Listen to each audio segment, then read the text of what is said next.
Her billionaire husband brought his mistress on stage, saying, "Accept her as my second wife." But the whole crowd laughed at him.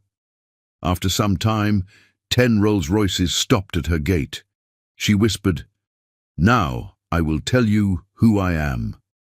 This is a totally different story with different scenes and very powerful characters. Don't miss a powerful twist in Chapter 10, and don't forget to rate this story out of 10 after reading Hi, My Beautiful Family.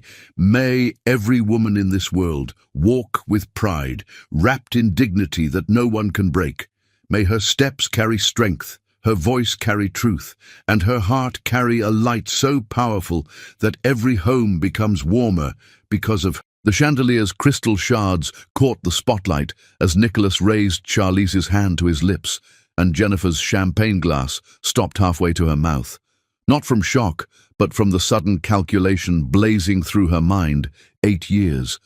8 years of playing the devoted wife, the understanding partner, the woman who'd shrunk herself to fit inside his ambitions, all of it disintegrating under the ballroom's golden light, while 600 guests watched her husband parade his mistress like a trophy he'd won. "Ladies and gentlemen," Nicholas's voice boomed through the microphone, smooth as the Italian leather shoes Jennifer had bought him last Christmas. "Tonight is about honesty, about living authentically." Jennifer set her glass down on the nearest table, her fingers steady despite the earthquake happening beneath her ribs.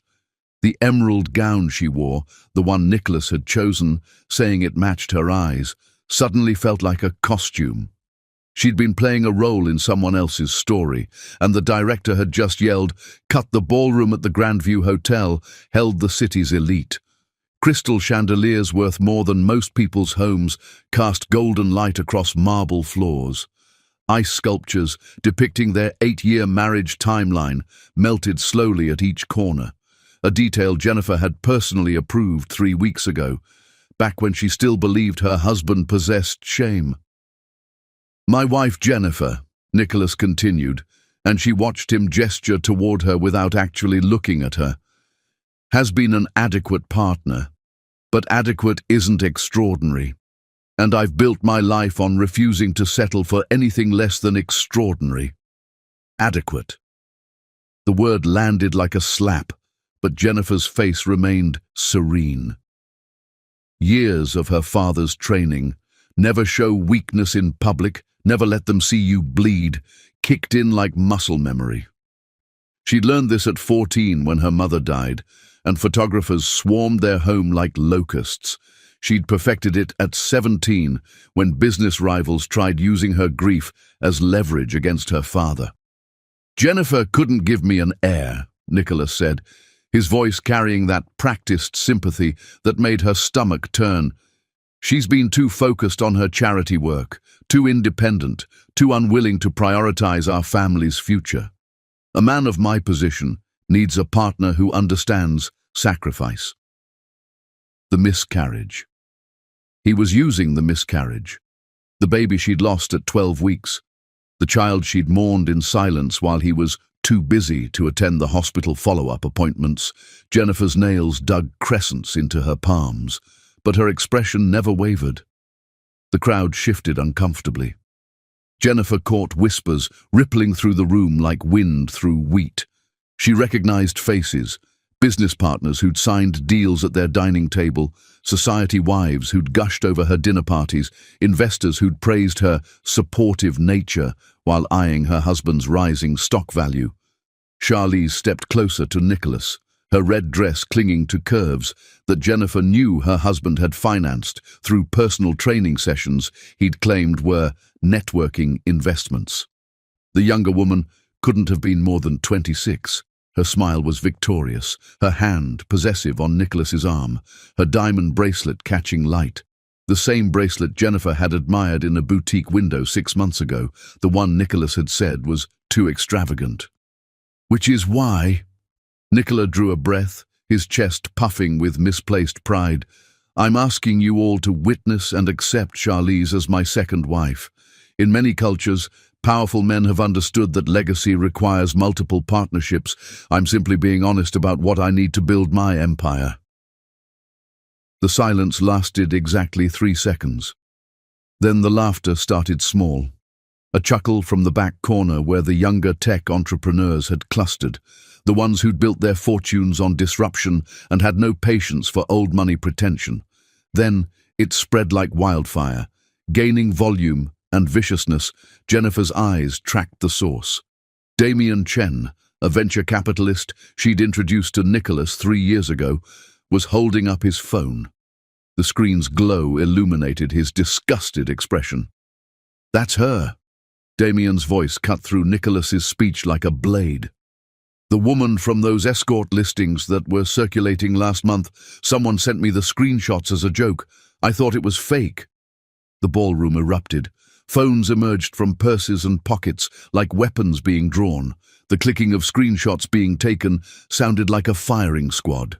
Jennifer watched Charlize's face drain of color, watched Nicholas's confidence crumble into confusion, watched the carefully constructed evening implode. "That's insane," Nicholas sputtered, but his voice had lost its authority. The microphone picked up every tremor. "This is clearly a coordinated attack, someone trying to sabotage." "There are reviews, man," another voice called out from the investor section, "with dates, timestamps. While you two were definitely together, level hotels, the Meridian downtown, even the corporate apartments near your office. 5-star ratings for discretion and enthusiasm," someone else added, their tone dripping acid. "Really moving up in the world, Nicholas?" Jennifer stood perfectly still as chaos bloomed around her. She'd known about Charlize for 14 months, had watched Nicholas transform from the man who once surprised her with handwritten notes in Italian to a stranger who came home smelling like unfamiliar perfume and lies. But she'd waited, watched, documented every late meeting, every unexplained charge on credit cards he thought she didn't monitor, every business trip that had no corresponding company record. Her father had taught her patience. Wait until your enemy commits fully. Let them build their gallows before you hand them the rope. Nicholas was scrambling now, his hand raised for silence that wouldn't come. "Everyone, please, this is my anniversary, my moment of truth." "Your moment of humiliation," a woman's voice rang out. Jennifer recognized Vivian Cross, CEO of a pharmaceutical empire and someone who'd lost her own husband to a younger woman. "We're watching you destroy your marriage for an escort. That's not power, Nicholas, that's pathetic." The crowd's mood shifted from shocked amusement to something uglier, contempt. Jennifer could taste it in the air, thick and acrid. Nicholas had miscalculated catastrophically. He'd thought his success gave him immunity from judgment. He'd believed his wealth made him untouchable. He'd forgotten that society's elite stayed elite by maintaining appearances, and he'd just set those appearances on fire. Her father's business partner, Vincent Romano, materialized beside her like a ghost. He leaned close, his voice barely audible beneath the crowd's growing roar. "Your father's been tracking her for 6 months," Vincent murmured. Maxwell Technologies planted her at that conference in Singapore. They wanted Nicholas's algorithm codes, the facial recognition software worth $800 million. She's been photographed entering their headquarters 17 times. Wire transfers from their shell companies, the whole operation. Jennifer's breathing steadied. The pieces clicked into place with brutal clarity. Nicholas hadn't just betrayed her for passion, he'd been manipulated, used, played like a cheap instrument by competitors who'd identified his weakness, vanity and lust wrapped in midlife crisis paper, and he'd chosen this public humiliation, this spectacle, as the stage for his downfall. She moved then, not toward Nicholas, but toward the exit. Her heels clicked against marble with the rhythm of a countdown. The crowd parted instinctively, recognizing the shift in power even before understanding it. Conversations died in her wake. 600 people watched a woman walk away from her execution with the grace of a queen abdicating by choice. Nicholas finally looked at her, really looked at her, and something like panic flashed across his face. "Jennifer, wait. This isn't... We can discuss..." She stopped, turned. Let him see the woman he'd underestimated for 8 years. Let him see the daughter of Ricardo Castellano, the girl who'd been trained since birth to command rooms and destroy enemies. When she spoke, her voice carried to every corner of the suddenly silent ballroom. I release you from our marriage, Nicholas. Consider yourself free to pursue whatever extraordinary future you believe you deserve. She pulled off her wedding ring, the 3-carat diamond he'd proposed with on a beach in Positano, back when his startup was worth nothing and his promises were everything. The metal had worn a groove into her finger. 8 years of wearing someone else's promise. It caught the light as she placed it deliberately on top of the champagne tower, the platinum band clinking against crystal. The ring stays, she said, her words measured and final, just like your dignity. May they both dissolve as beautifully as your reputation. Charlize made a small sound. Something between a gasp and a whimper. Nicholas reached toward Jennifer, but the distance between them might as well have been an ocean. The exit doors opened before she reached them. Her father's security team, always close but never visible, had been waiting. 4 men in impeccable suits formed a corridor. Jennifer walked through it into the night air, her spine straight, her head high, her heart splintering into pieces she'd reassemble later, in private, where Nicholas would never see. Behind her, the ballroom exploded with sound, accusations, denials, Charlize's voice rising in defensive shrieks, Nicholas trying to regain control of a room that no longer recognized his authority. The social equivalent of blood in the water, and the sharks were circling. But Jennifer was already pulling out her phone, already dialing the number she'd sworn she'd never call. The number that meant surrender. The number that meant returning to the world she'd abandoned for love. Her father answered on the first ring, as if he'd been waiting 8 years for this call. "I'm coming home," she said, her voice steady as stone. "Activate Protocol Raphael." There was a pause. Jennifer heard ice clinking in a glass, heard the leather creak of her father's office chair. Then Ricardo Castellano's response came through, heavy with satisfaction and sorrow. "Welcome back, daughter. Let me show you how empires bury their mistakes." Chapter 2. The woman he never knew. The penthouse smelled like another woman's perfume when Nicholas returned at dawn, but the scent that stopped him cold was unfamiliar. Jennifer's belongings were gone, and so was every trace that she'd ever softened his sharp edges. Nicholas stood in the doorway of what had been their bedroom for 5 years, his tuxedo wrinkled from the night he'd spent fielding calls from investors, lawyers, and one memorable threat from Damien Chen about removing funding from his Series C. Round his eyes, struggled to process the empty space before him. The bed remained, a California king with the Italian linens Jennifer had insisted on, the ones that cost more than his first car, but her side table was bare. No books stacked haphazardly with dog-eared pages marking her place in 3 novels simultaneously. No reading glasses with the tortoiseshell frames, no lavender sleep spray she used because she claimed it helped her mind quiet. No framed photo of them in Florence from their honeymoon, the one where they were both laughing, young and stupid with love, gelato melting down her wrist while he kissed her neck. The absence screamed louder than any argument they'd ever had. He moved through the apartment, like a ghost haunting his own life. Each room revealed new voids. The living room's bookshelf, half of it dedicated to Jennifer's collection of poetry and Italian literature, stood empty on her side. The piano she'd played on Sunday mornings while he pretended to read the financial reports was closed, the sheet music gone. Even the throw pillows she'd bought over the years, the ones that had slowly transformed their minimalist space into something resembling a home, had vanished. The bathroom held none of her products, no French moisturizer she'd used every night, the one that made her skin smell like roses and cost $200 a jar. No jasmine perfume he'd bought her in Paris during their 2nd anniversary trip.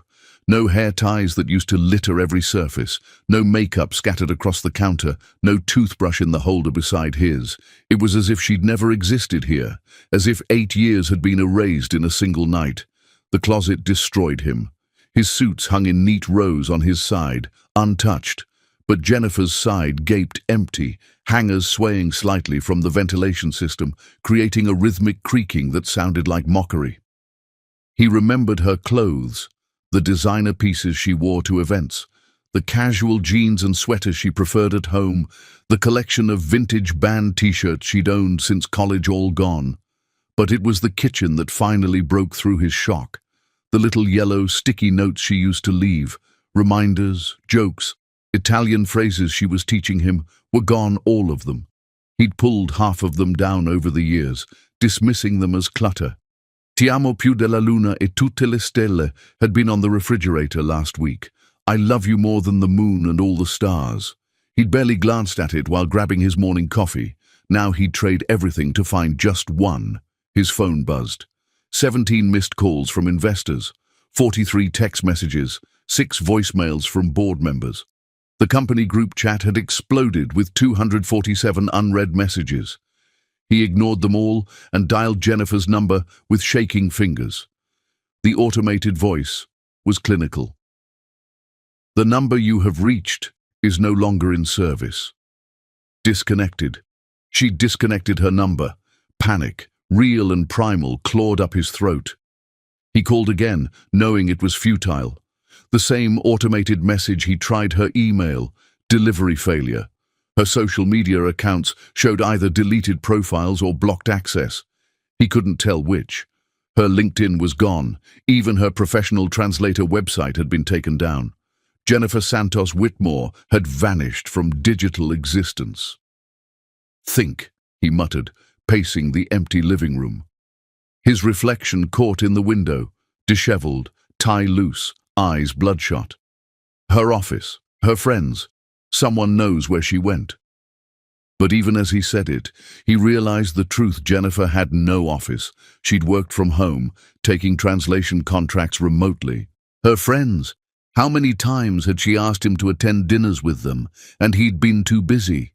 He couldn't remember a single name. She'd attended his events, met his contacts, networked for his benefit. He'd never reciprocated. His assistant Garrett arrived at 7, looking like he'd aged a decade overnight. The man's usual composure had fractured into something resembling pity. He carried his briefcase like it held a bomb.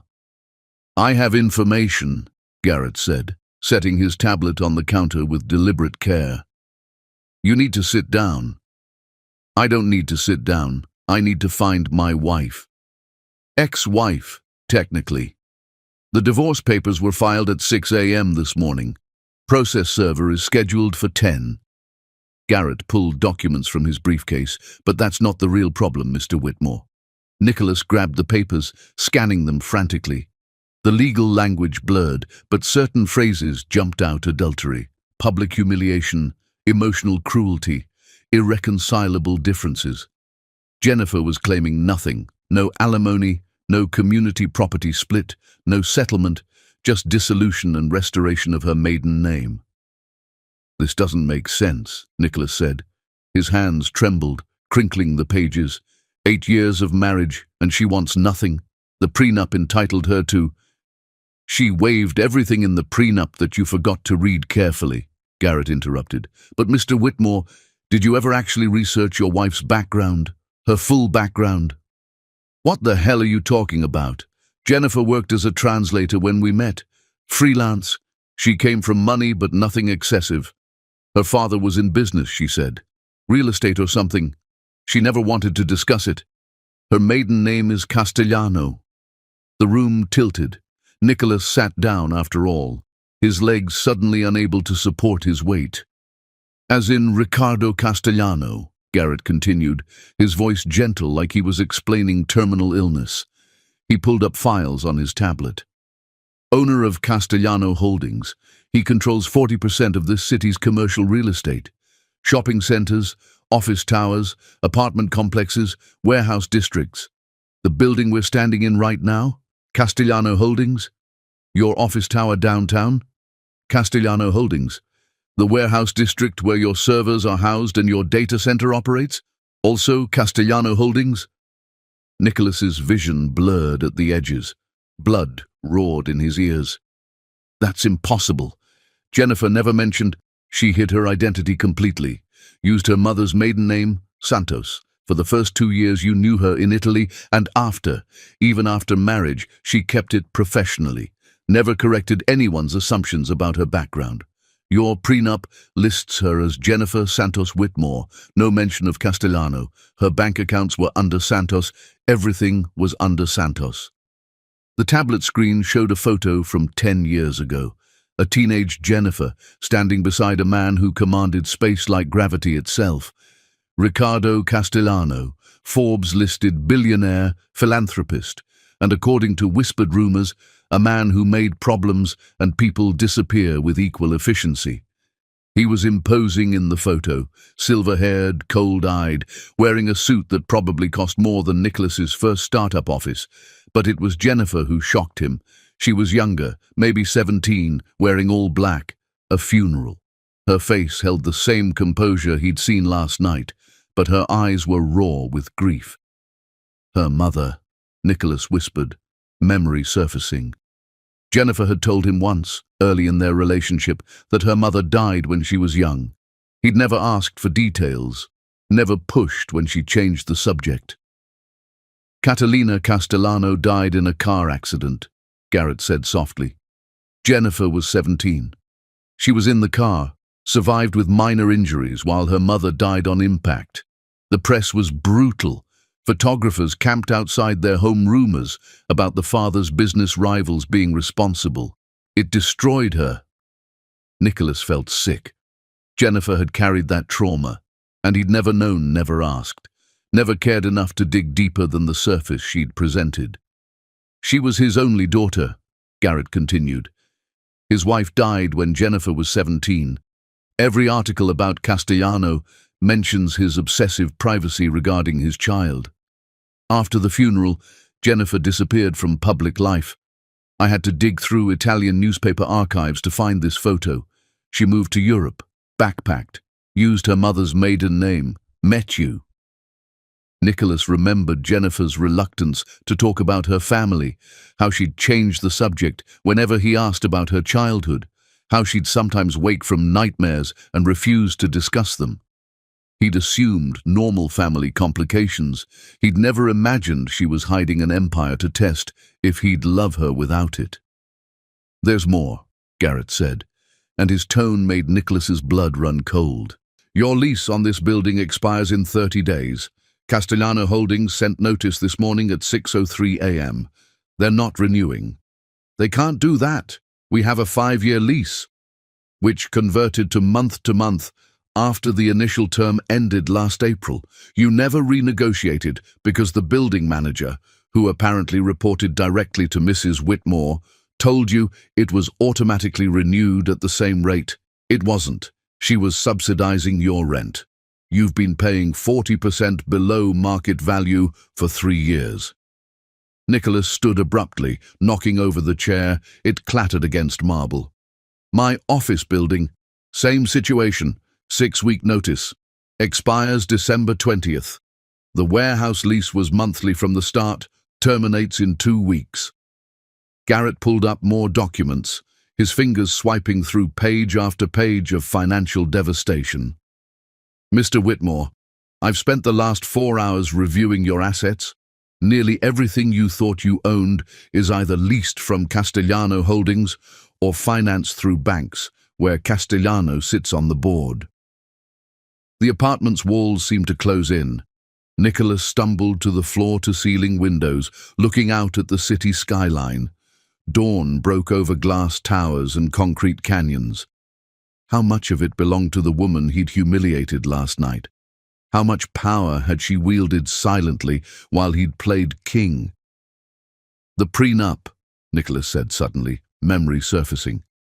I remember now. Jennifer insisted on one, hired her own lawyer, said she wanted to make sure I married her, not her prospects. I thought it was sweet, naive. And you signed it without reading carefully because you assumed she had no prospects worth protecting. The prenup is a masterpiece of legal strategy. She waived all rights to your company, your patents, your intellectual property, anything you built. But properties titled in her name as gifts, and there are many, those remain hers. Nicholas's phone buzzed. His lawyer. He answered with numb fingers. "Nicholas, the prenup is airtight." Harrison's voice carried the exhaustion of an all-night document review. "Jennifer waived rights to your business assets, but properties she purchased and titled in her own name, even ones you thought were joint. The vacation home in Aspen, the yacht, the cars, the art collection, those are hers. You thought you were being generous, letting her handle real estate investments. She was creating an exit strategy." After Harrison hung up, Nicholas stood in his emptied home and finally understood Jennifer had loved him enough to hide her power, had trusted him enough to make herself vulnerable, had believed in him enough to let him build his ego on the foundation of her invisible support. She'd funded his dreams with her family's money while he'd thought he was self-made. She'd opened doors with her father's connections while he'd thought it was his charm. She'd protected him from business rivals who would have crushed his startup if they'd known who his wife was. And he'd repaid her by calling her adequate in front of 600 people. His phone buzzed again. Unknown number. He answered because he had nothing left to lose. "Mr. Whitmore." An unfamiliar voice, female, professional, merciless. "This is Castellano Holdings' legal department. We need to schedule a meeting regarding your immediate vacation of 3 properties, currently titled under Mrs. Jennifer Castellano's name, the penthouse apartment, the Aspen residence, and the parking garage where your vehicle collection is stored." "She goes by Whitmore," Nicholas said automatically, stupidly, not according to any legal documents filed in the last 8 hours. "Mrs. Castellano has reclaimed her family name. All accounts, properties, and legal identities have been restored to Castellano now. Regarding the properties, you have 48 hours to remove your personal belongings. After that, we'll handle disposal." The line went dead. Nicholas sank to the floor of his empty apartment, his back against the window. Surrounded by the ghost of a woman he'd never actually known, dawnlight flooded the space, revealing dust patterns where her furniture had stood. He realized with crystalline clarity that he hadn't lost a wife. He'd lost a queen who'd been playing peasant to make him feel like a king. And kingdoms, once abandoned, don't wait for fools to wise up. Chapter 3. Italy. 9 years ago. The Vespa's engine died on the hill overlooking Florence, and the girl with paint-stained fingers laughed so freely that Nicholas forgot he was supposed to be closing a deal worth millions. "This is what you get for renting the cheapest bike in Tuscany," she said, her accent carrying traces of somewhere expensive that she was trying to hide. She pushed wind-tangled hair from her face, leaving a smear of cobalt blue across her cheekbone. Nicholas had noticed her 3 days earlier at a cafe near the Duomo. She'd been sketching in a battered journal, drinking espresso, completely absorbed in whatever she was creating. He'd been there for a tech conference, pitching his facial recognition software to European investors who had more money than vision. The meetings had gone poorly. His product was too ambitious, they'd said. Too risky. Come back when you have proven revenue. He'd walked out of the final rejection and found her still at that cafe, now arguing with the waiter in fluid Italian about the difference between a macchiato and whatever bastardized version the tourist trap was serving. "You speak Italian," he'd said, sitting down without invitation. She'd looked up, dark eyes assessing him with unsettling accuracy. "You speak obvious. American? San Francisco, tech sector, recently humbled." He'd ordered 2 actual macchiatos. "You're American too. California, if I'm guessing right. But you've been here long enough to know which cafes are authentic." 6 months. She'd closed her journal before he could see the sketches. "I'm Jennifer. No last names, no personal history, no expectations. Those are my rules for travel friendships. Nicholas, and I can work with those rules." That had been 3 days ago. 3 days of wandering Florence like they were characters in someone else's story. She'd shown him hidden galleries tourists never found. He'd made her laugh by attempting Italian with his horrific American accent. They'd shared a bottle of wine sitting on the Ponte Vecchio at sunset, their legs dangling over the Arno, and she'd told him about losing her mother without saying how or when, just that grief had weight, and she was trying to walk far enough to leave it behind. Now the Vespa was dead, and they were stranded on a hill with vineyards stretching to the horizon.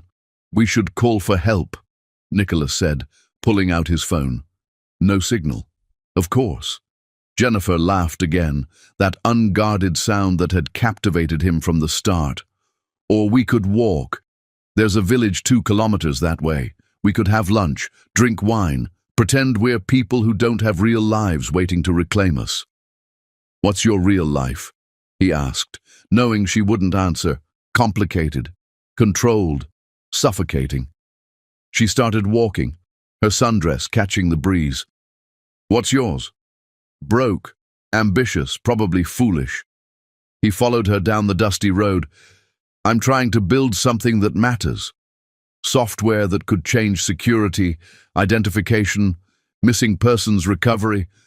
But no one believes I can do it." "Do you believe you can do it?" "Yes." She stopped walking and turned to face him. The Tuscan sun caught the gold in her dark hair. "Then their belief is irrelevant. Build it anyway." The village was small, a church, a trattoria, maybe 15 homes. The owner of the restaurant recognized Jennifer immediately, greeting her like family. They spoke rapid Italian, while Nicholas tried to follow. Something about her staying at a villa nearby, painting the landscape, extending her trip indefinitely. They ate pasta made by the owner's wife, drank wine from the owner's brother's vineyard. Jennifer told him about backpacking through Europe after finishing graduate school, about using translation work to fund her wandering, about choosing freedom over the life her family had planned. "They wanted me to be someone specific," she said, twirling pasta on her fork. "Someone polished, someone who attended the right events and married the right person and never questioned what right meant. After my mother died, I couldn't breathe in that world anymore." "What did you do?" "Left. Changed my name legally to my mother's maiden name, bought a plane ticket. Told my father I'd come back when I figured out who I was, without his empire defining me." Nicholas wanted to ask about the empire, but remembered her rules. No personal history. "And have you? Figured out who you are?" Getting closer. She met his eyes across the table. "Who are you, Nicholas? Without your startup, without your ambitions, strip all that away." No one had ever asked him that. His entire identity was wrapped in what he was building, what he would become. Without it, he was just a kid from a middle-class suburb who'd gotten lucky with coding skills and unlucky with venture capital timing. "I don't know," he admitted. "Then maybe we're both searching for the same thing." They stayed in the village until evening. The owner insisted they take a room in his home, rather than risk the dead Vespa. 1 room, 1 bed. Neither of them pretended it was an accident. Nicholas kissed her as the sun set, her back against the ancient stone wall of the church. She tasted like wine and summer, and the kind of possibility he'd stopped believing in after 15 investor rejections. They made love slowly in a room that smelled like lavender, with shutters open to let in the night breeze. Afterward, she traced patterns on his chest in the darkness. "I could stay here forever," she whispered, "in this moment, this version of us." "Why can't you?" "Because moments end. Because real life finds you eventually. Because I'm afraid." "Of what?" She was quiet for so long he thought she'd fallen asleep. "Then, that if you knew everything about me, where I come from, what I'm running from, you'd see me differently. You'd want me for the wrong reasons." Nicholas pulled her closer. "I don't even know your last name. I want you anyway." "That's the point. You want Jennifer the translator, Jennifer the artist, Jennifer the girl on a Vespa. You don't want the other version, Let me decide that. She kissed him instead of answering. They stayed in that village for 3 more days. The owner's son fixed the Vespa, but they didn't leave. They hiked through vineyards, made love in the afternoon heat, talked about building lives that meant something beyond wealth or status. She taught him Italian phrases. He told her about the facial recognition technology that would either make him a visionary or bankrupt him. "You'll succeed," she said, with certainty that startled him. "Not because you're the smartest or the most qualified, but because you're too stubborn to quit." "How do you know?" "Because you're still here. You could have gone home after the investors rejected you. Instead, you stayed in Italy, eating gelato and fixing Vespas with a strange woman that's not quitting." On the 4th day, her phone rang. She'd left it off until then. Nicholas watched her face change as she listened to whoever was on the other end. The free-spirited wanderer disappeared, replaced by someone harder, more controlled. "I have to go," she said after hanging up. "Family emergency." "Let me come with you." "No." She was already packing her small backpack. "This is the part where real life reclaims me." "Jennifer, wait." She kissed him hard enough to bruise. "Find me in 6 months. If we're supposed to happen, we'll find each other again." "That's insane. Give me your number, your email, something." She wrote an address on the back of a napkin, a post office box in San Francisco. "Write me letters, old-fashioned ones. If I write back, you'll know I want to be found." Then she was gone, climbing into a black car with tinted windows that had appeared from nowhere. Nicholas stood in the village square watching dust settle on the road, holding a napkin with an address and no last name. He wrote the first letter that night, mailed it the next morning from Florence before his flight home. She wrote back 3 weeks later. No return address, just her words on expensive stationery. "I'm not ready to be found yet, but I'm not ready to let you go either. Tell me about your impossible dream."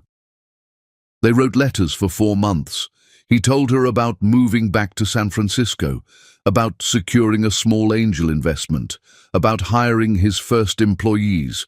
She told him about returning home, about confronting her father, about trying to build a life that honored both who she was and where she came from.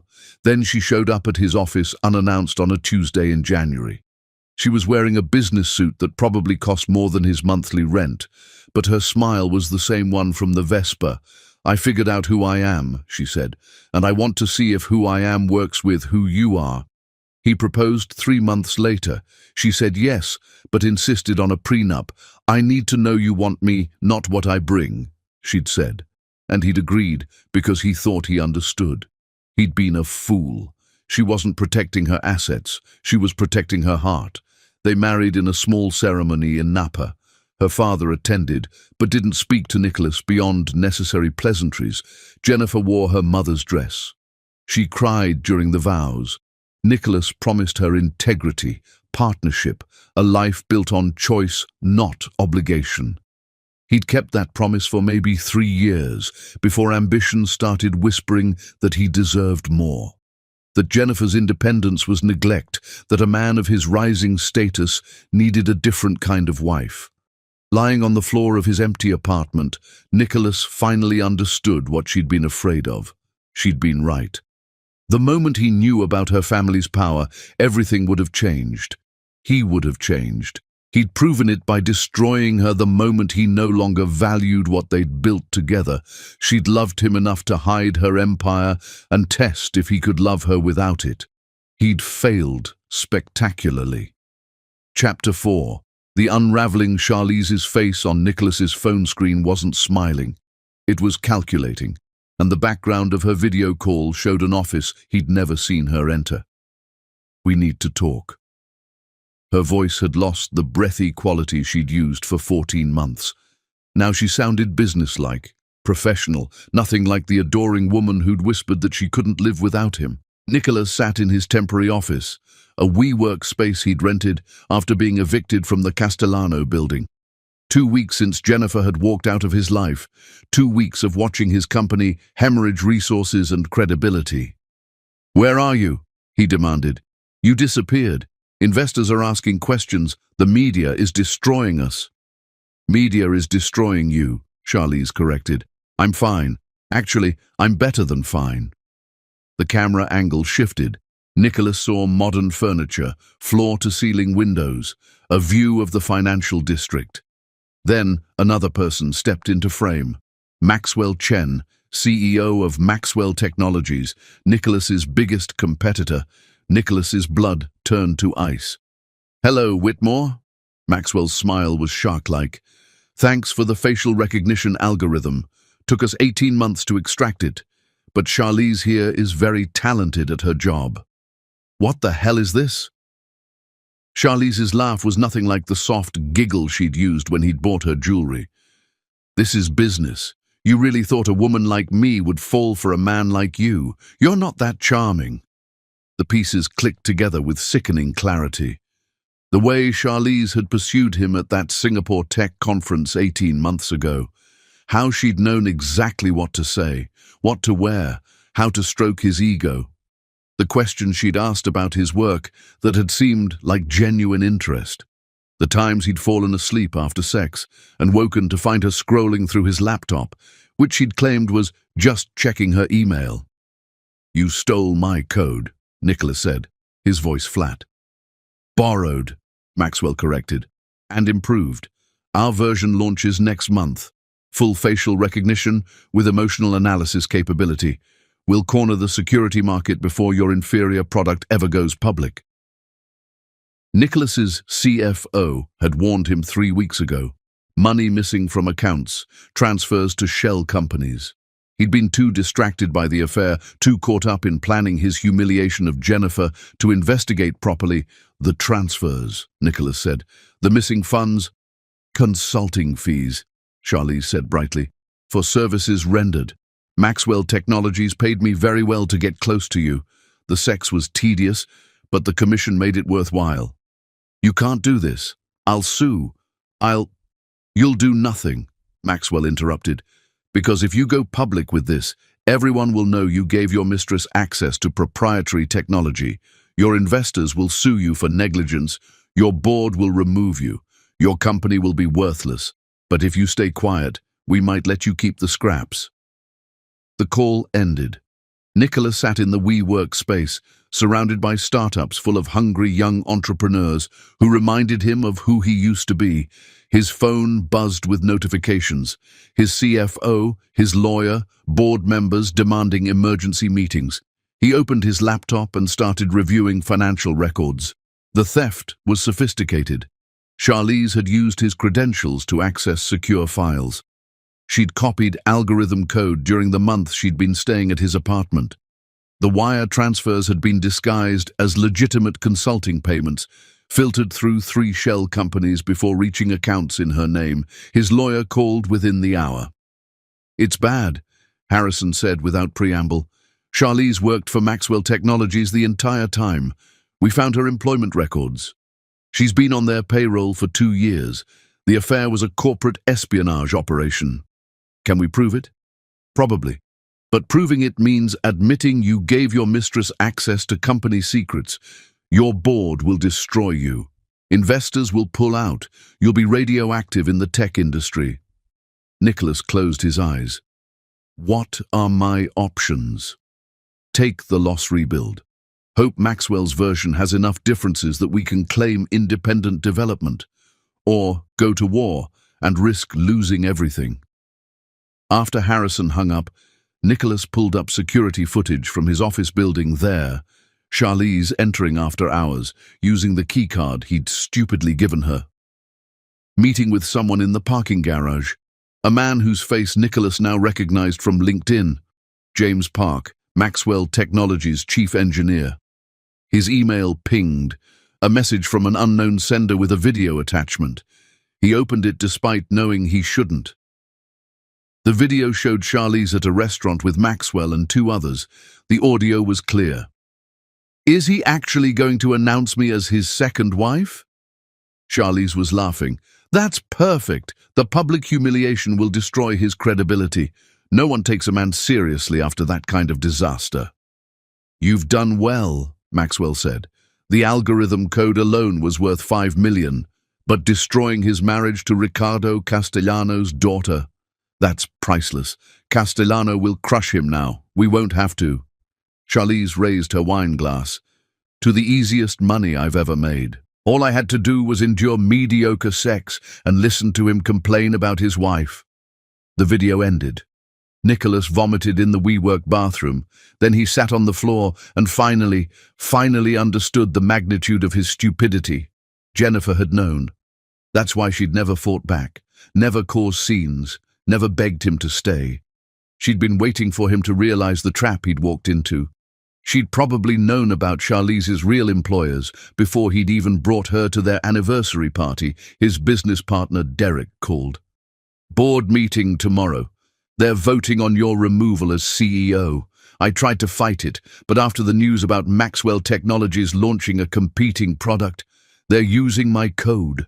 Prove it, because right now, you just look like a man who destroyed his marriage, humiliated his wife, and lost his company's competitive advantage in the same night investors want you gone.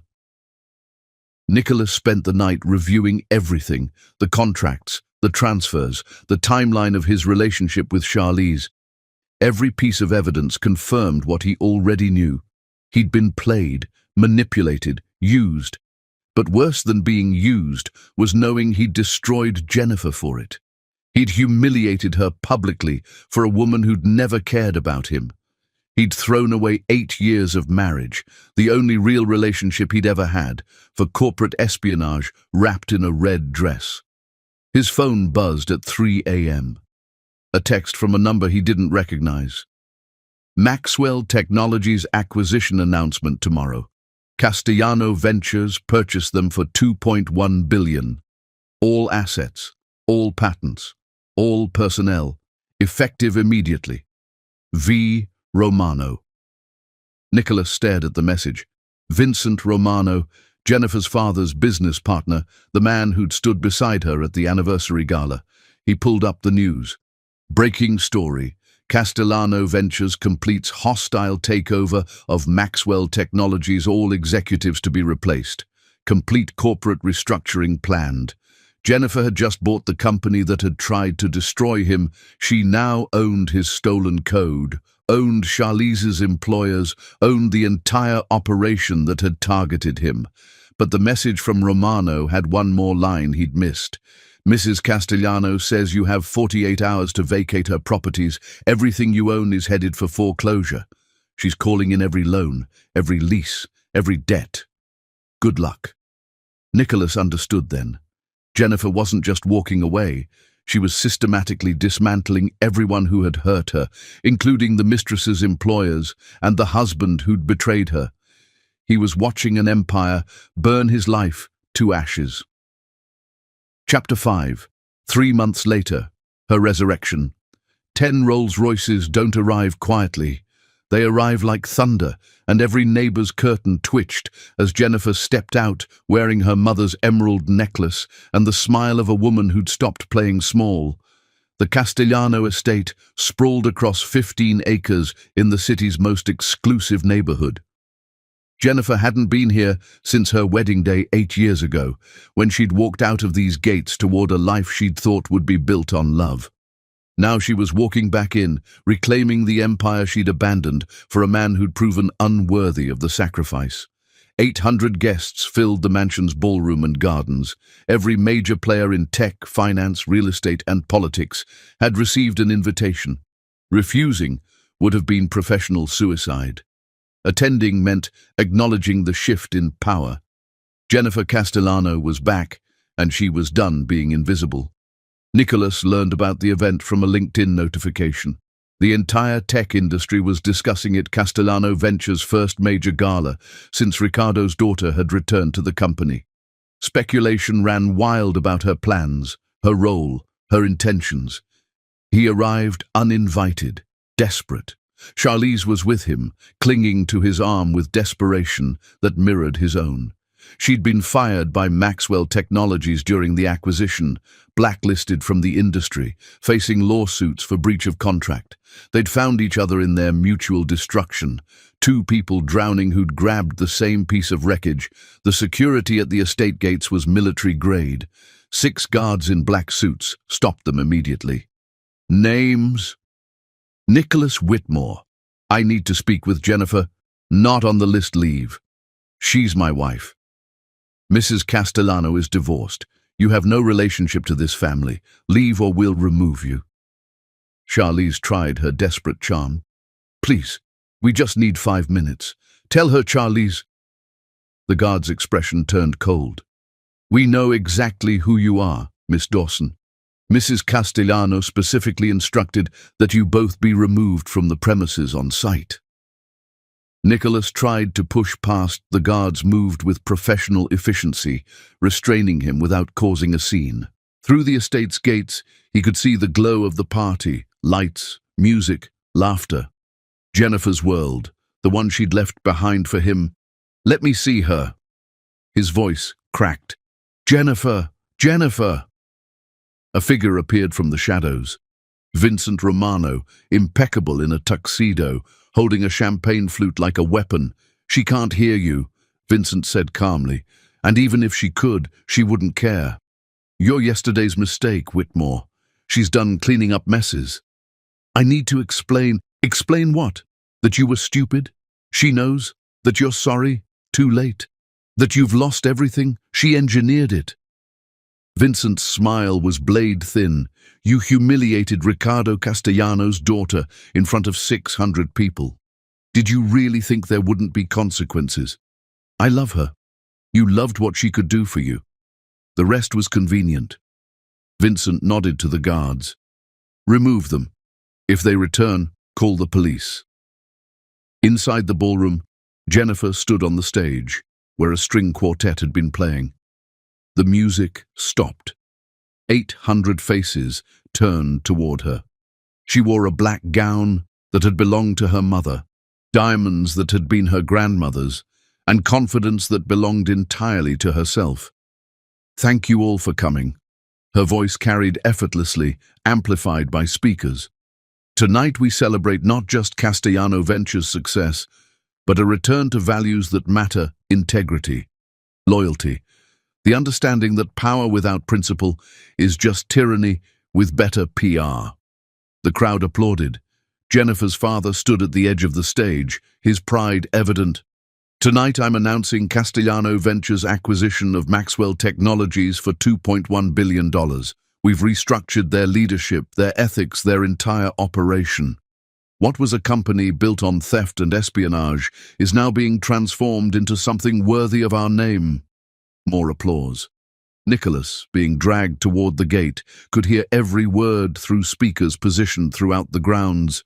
We're also launching the Catalina Castellano Foundation, Jennifer continued.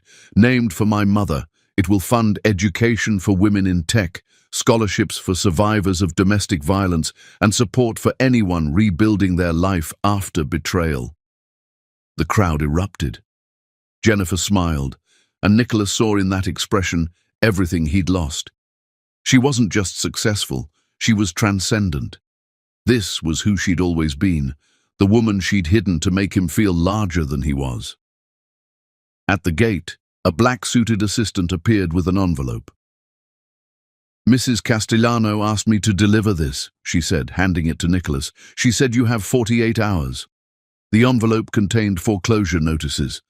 The WeWork space he'd been renting, owned by Castellano Holdings, his car, financed through a Castellano-backed bank.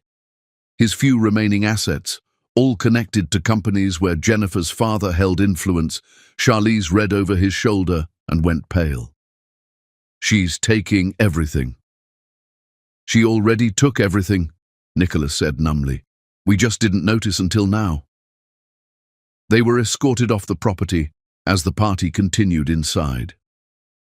Through the gates, Nicholas caught one final glimpse of Jennifer. She was laughing with a tech CEO he recognized, her hand gesturing expressively, surrounded by people who valued her mind and her power. She never looked toward the gate. never acknowledged his presence or his absence. He was already erased from her story. 2 security guards deposited them on the street outside the estate. Nicholas and Charlize stood there as the 10 Rolls-Royces drivers waited patiently, as valets parked Bentleys and Maseratis. As the elite celebrated inside the world Nicholas had thought he belonged to.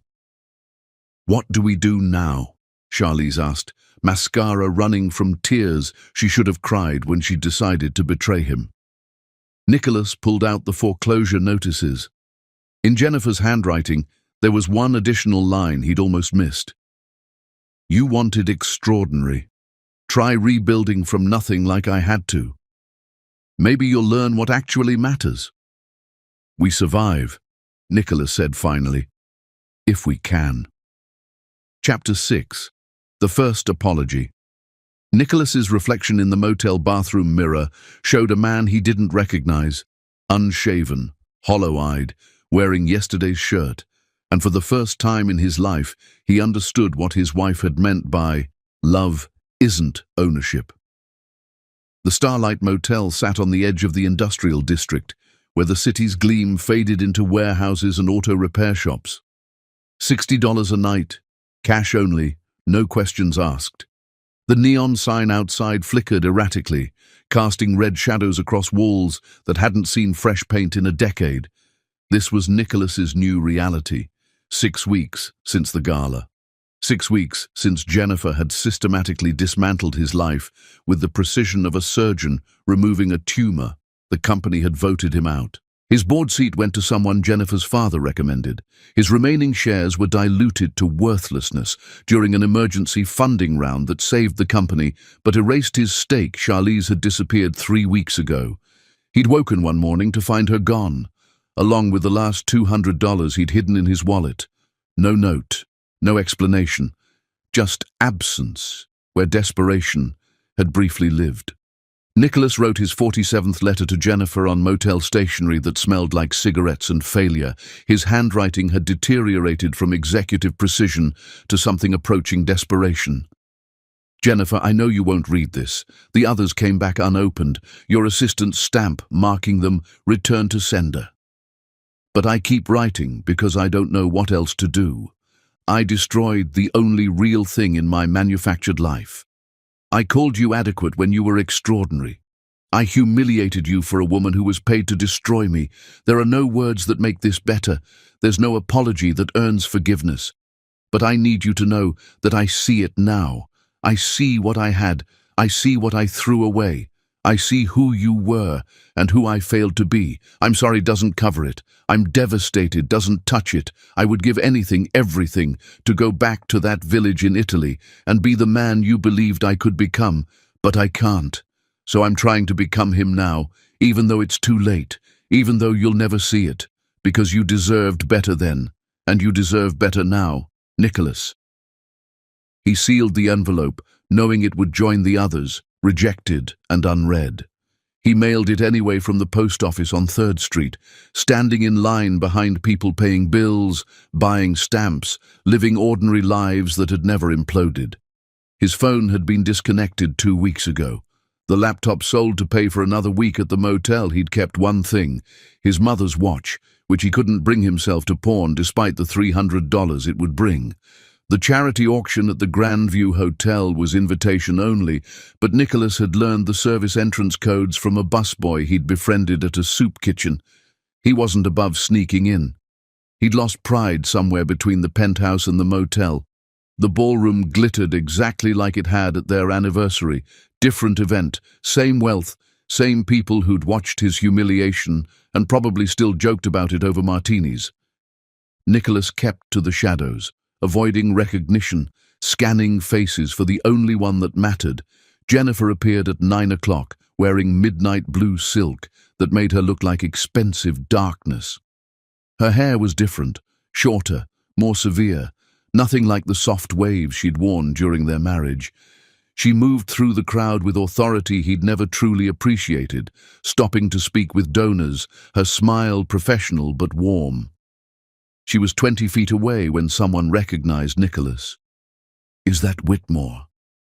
The whisper carried like poison. What's he doing here? Security materialized instantly. 2 guards, professional and courteous, but firm. Sir, your name isn't on the guest list. I need to speak with Jennifer Castellano. Mrs. Castellano isn't available. Please leave voluntarily, or we'll escort you out. Jennifer's head turned at the commotion. Her eyes met his across the ballroom, and Nicholas watched her expression cycle through recognition, dismissal, and something that might have been pity before settling on absolute indifference. She turned back to her conversation as if he'd never existed. Jennifer! His voice cracked. People stared. He didn't care anymore. Please! 5 minutes. Just 5 minutes. The security guards gripped his arms. Jennifer said something to the woman she'd been speaking with and walked toward them. Hope flared in Nicholas's chest until he saw her face up close. There was no warmth there, no recognition of what they'd been, just the cool assessment of someone dealing with an inconvenience. Let him go, she told security. Then to Nicholas. Outside, you have 3 minutes. The terrace overlooked the hotel gardens, empty except for them, and a guard stationed discreetly at the entrance. The October air bit through Nicholas's worn jacket. Jennifer stood with her arms crossed, waiting. I'm sorry, Nicholas started. The words felt pathetically inadequate. I know that's not enough. I know I destroyed everything. But I need you to know that I understand now. What I had, what you sacrificed, what I threw away. Are you finished? Her voice was ice. No emotion, no anger, nothing. That hurt worse than hatred would have. Jennifer, please, I was an idiot. I was manipulated, yes, but that's not an excuse. I made choices, bad choices. I hurt you in ways that can't be undone. But the man you met in Italy, the man you believed in, he's still here. I'm trying to find him again. That man never existed, Jennifer said quietly. He was a fantasy I created because I wanted to believe love could be simple, that I could escape my family's world and build something real. But you proved my mother right. Powerful men don't marry for love. They marry for what love can give them. That's not true. Don't. Her voice sharpened. Don't lie to yourself or to me. You loved what I did for you. The doors I opened with my father's connections. The money I invested in your company through shell accounts. You never questioned the social capital I brought. You loved having a wife who was smart enough to be interesting, but invisible enough not to threaten your ego. I loved you. He stepped closer. She stepped back. You loved the idea of me, the translator who chose you, the woman who made you feel like you'd won something precious. But you never loved Jennifer Castellano. You never even tried to know her. Then let me try now. Let me learn who you are. Give me a chance to what, Nicholas? Her composure cracked slightly, showing the anger beneath. To grovel until I take you back? To rebuild your life using my resources while pretending it's love? You don't want me. You want what I represent. The same thing you wanted when you destroyed our marriage for a woman you thought was an upgrade. The words hit like physical blows. Nicholas felt tears burning behind his eyes, but refused to let them fall. You're wrong. I want you, the woman who left sticky notes in Italian, who played piano on Sunday mornings, who believed in my dreams when no one else did. I want to spend the rest of my life proving I can be worthy of that woman.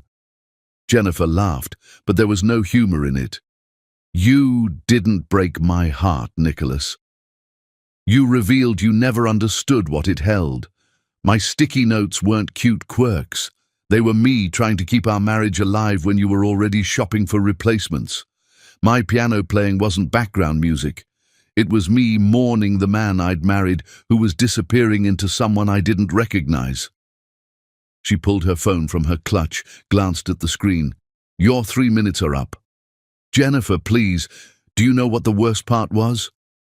She looked at him fully for the first time. It wasn't the affair. It wasn't the public humiliation. It was realizing that I'd spent 8 years making myself smaller so you could feel bigger. I hid my intelligence because it made you uncomfortable. I downplayed my family's success because it threatened yours. I pretended your startup was a miracle instead of acknowledging the $500,000 I'd invested through a venture capital firm my father controlled. I erased myself to build you up, and you still found me inadequate. Nicholas's legs felt weak. You invested in my company? Series A, funding through Romano Ventures. You never checked the board composition carefully enough to see my father's name buried in the LLC structure. We kept you afloat during 3 quarters, where you should have folded. I believed in your vision. Just not enough to let you know the believer was me. The revelation staggered him. Everything he'd built, every success he'd claimed as self-made genius, had been financed by the woman he'd called a failure. Why didn't you tell me? Because I wanted you to love me, not what I could give you. I tested whether you'd choose me when you thought I was ordinary. You failed that test the moment you decided ordinary wasn't enough. She turned toward the door. Goodbye, Nicholas. Please don't contact me again. I'm not giving up on us. She paused, her hand on the door handle. There is no us. There's me, rebuilding the life I should never have left. And there's you, facing consequences you spent 8 years earning. I hope you learned something from them, but I won't be here to see it. The door closed behind her. The security guard stepped forward. Time to go, sir. Nicholas walked through the hotel in a daze, past the glittering ballroom where Jennifer had returned to her world. Past the lobby where valets brought luxury cars for people who'd never known what it felt like to lose everything, out into the street where the city's indifference felt like drowning. He walked for hours, through neighborhoods that transformed from affluent to struggling, past closed shops and open bars, past people living lives untouched by his drama. He ended up at the waterfront, staring at dark water that reflected city lights like broken glass. A homeless veteran sat on a bench nearby, wrapped in a blanket that had seen better decades. The man looked up as Nicholas approached. You look like someone who just lost a war with himself, the veteran said. Something like that. Yeah, I know that face. Wore it myself after I came home. Everything gone. Everyone moved on. Suddenly you're a ghost in your own life. Nicholas sat down on the bench. How did you survive it? 1 day at a time, sometimes 1 hour at a time. You stop expecting the world to give you back what you lost. Start figuring out what you can build with what's left. The veteran studied him. You that tech guy who crashed and burned, aren't you? Saw it on the news. The wife, the mistress, the whole disaster. That's me. Karma doesn't miss an address, brother. But here's the thing. Karma doesn't care if you learn from it. That's on you. You can drown in what you did wrong, or you can figure out how to be different going forward. Most people drown. The veteran stood, folding his blanket with military precision. There's a shelter on 7th. Good people running it. They help folks get back on their feet. You look like you could use the help. He walked away, leaving Nicholas alone with the water and the weight of everything he'd destroyed. The shelter on 7th Street served breakfast starting at 6 a.m. Nicholas showed up at 5:45 the next morning. Chapter 7. The Long Road Back. The soup kitchen's fluorescent lights buzzed like his failures, but Nicholas kept chopping onions because this was the first thing in 6 months that made him feel remotely human. His hands had changed. 6 months of construction work had calloused them, scarred them, transformed them from executive softness into something capable of actual labor. He'd started at the shelter on 7th, as the veteran had suggested, sleeping in a bunk bed with 40 other men, eating donated food, attending mandatory job counseling. The counselor had been blunt. Your reputation is destroyed in tech. No one will hire you. Your choices are manual labor, service industry, or leave the city entirely. Nicholas had chosen to stay. Leaving felt like admitting defeat, and he'd already surrendered enough. He'd found work with a construction crew rebuilding affordable housing downtown. The foreman, a man named Hector, who'd served time for robbery in his 20s, didn't care about Nicholas's past. You show up on time, work hard, keep your mouth shut. You got a place here, Hector had said. I don't care if you used to be a CEO or a janitor. On my crew, everyone bleeds the same when they nail their thumb. The work was brutal. 10-hour days hauling materials, operating equipment, learning skills he'd never imagined needing. His body hurt constantly. Muscles he'd forgotten existed, screaming their existence. But the physical pain was cleaner than the mental anguish. Simpler, more honest. He'd moved from the shelter to a studio apartment in a building where his neighbors were single mothers, elderly couples on fixed incomes, immigrants working 3 jobs, people who knew real struggle. His apartment had 600 square feet, a window that looked at a brick wall, and rent he could barely afford. It felt like a palace compared to the motel. Therapy had been Hector's suggestion. You got demons, man. I can see them. They'll eat you alive if you don't face them. Dr. Patricia Williams worked from a community health clinic, seeing patients on a sliding scale. Nicholas paid $20 per session, which was all he could afford. She was in her 60s, unimpressed by his former status, and ruthlessly honest. You're here because you lost everything or because you want to change? She'd asked in their first session. Both. Wrong answer. You're here because losing everything forced you to see yourself clearly for the first time. That's not the same as wanting to change. That's wanting to stop hurting. She'd been right. The first months of therapy had been excruciating, confronting his arrogance, his entitlement, the way he'd used Jennifer without recognizing he was doing it. Dr. Williams didn't let him hide behind justifications or self-pity. You betrayed someone who loved you. Own it. Stop explaining it. Own it. Now, 6 months later, Nicholas chopped onions at St. Catherine's soup kitchen 3 evenings a week. It was volunteer work, unpaid, done, because the veteran had been right about needing to build something with what remained. You're getting better at that, Maria, the kitchen manager said. She was in her 70s, ran the kitchen with military efficiency, and took no nonsense from anyone, almost like you've done real work before. Learning as I go. Aren't we all? She dumped carrots into his cutting board pile. You still trying to win back that wife of yours? Everyone at the kitchen knew his story. Hard to hide, when you'd been national news for weeks, Maria had heard it all and responded with characteristic bluntness. You screwed up spectacular. Now you got to live with it. I'm not trying to win her back anymore, Nicholas said, which was mostly true. I'm trying to become someone who deserved her in the first place. That's growth. Maria nodded approvingly. Most men would still be making excuses. During his lunch break from construction work, Nicholas had started going to the public library. He'd discovered Jennifer's name on a donor plaque for the building's renovation.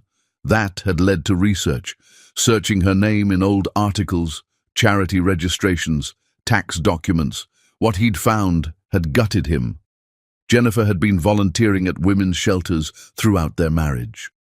Every Tuesday evening, when she'd said she had book club, she'd been at Harbour House, reading to children whose mothers were escaping domestic violence. The scholarship program she'd mentioned once in passing, 200 students funded annually in her mother's name. The translation services she'd provided free to immigrant families navigating legal systems. She'd built an empire of quiet generosity while he'd been networking at cocktail parties and complaining about her wasting time on charity theatre. She was always more than you saw, Dr. Williams had said when he'd shared this discovery. People usually are. You just chose not to look. The library's computer gave him access to Castellano Ventures' website. Jennifer's official bio was brief. Jennifer Castellano serves as Executive Vice President of Strategic Initiatives. She holds degrees in linguistics and international business from Stanford and Milan's Bocconi University. Her focus areas include ethical technology investment and social impact ventures. Bocconi University. She'd never mentioned studying in Milan. He'd assumed her year in Italy had been wandering. She'd been earning a graduate degree. Every discovery was another knife twist. Everything he'd dismissed as cute or trivial had been substance he'd failed to recognize. Nicholas wrote his final letter to Jennifer on a Saturday morning, not begging anymore, just acknowledging. Jennifer, this is the last letter I'll write.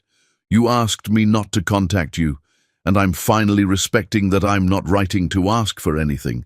I'm writing to say what I should have said 8 years ago. You were enough. You were always more than enough. I was the one who was inadequate, not you. I'm working construction now, living in a studio on the east side, volunteering at a soup kitchen where your mother's foundation provides funding. I saw the plaque, learning about all the things you did that I never appreciated. The shelter work, the scholarships, the translation services. The woman I married was extraordinary, and I was too self-absorbed to see it. I don't expect forgiveness. I don't deserve it.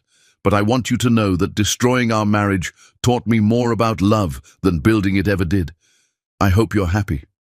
I hope whoever you end up with sees you clearly, really sees you, the way I should have from the start.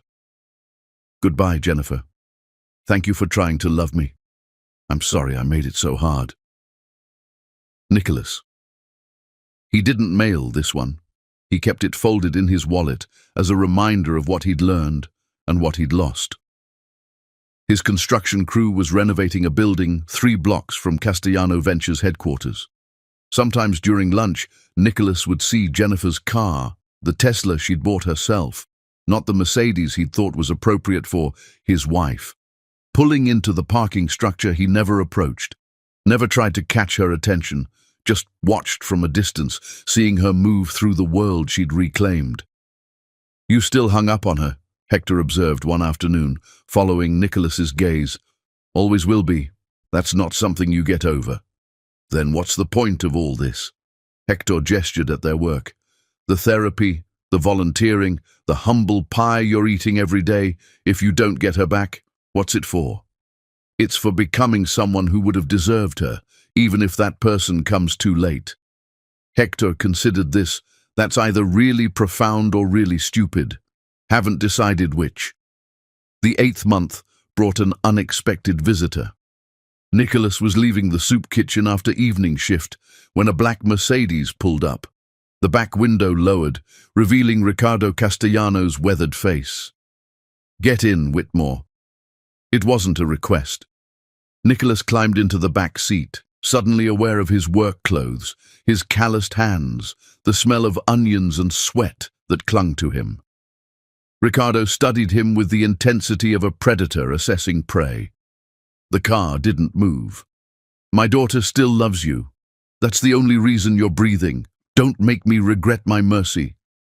Nicholas found his voice. I don't want mercy. I want to earn back what I destroyed. You can't. What you destroyed doesn't exist anymore. She's not the woman who hid her identity to test your love. She's not the woman who made herself small for your comfort. You broke that version of her. I know. Do you? Ricardo leaned forward. Because from where I sit, you're still playing the same game. Living rough, working hard, performing redemption, all of it designed to prove something to her, to manipulate her sympathy, to engineer a second chance you haven't earned. The accusations stung because part of it was true. Nicholas had hoped his suffering would mean something to Jennifer, that his transformation would matter. I'm not trying to manipulate her. I'm trying to change. Why? What's the point if she's never coming back? Nicholas looked out the window at the soup kitchen's lit windows, at the people filing in for dinner, the homeless, the working poor, the forgotten, people he'd never have noticed in his previous life. Because she was right about me, I was a user, a taker, someone who measured people by what they could give me. I don't want to be that anymore, even if she never sees it, even if nobody sees it. Ricardo was silent for a long moment. Then, my daughter is getting remarried in 3 months. Castellano tradition. The father chooses the groom. I chose someone worthy.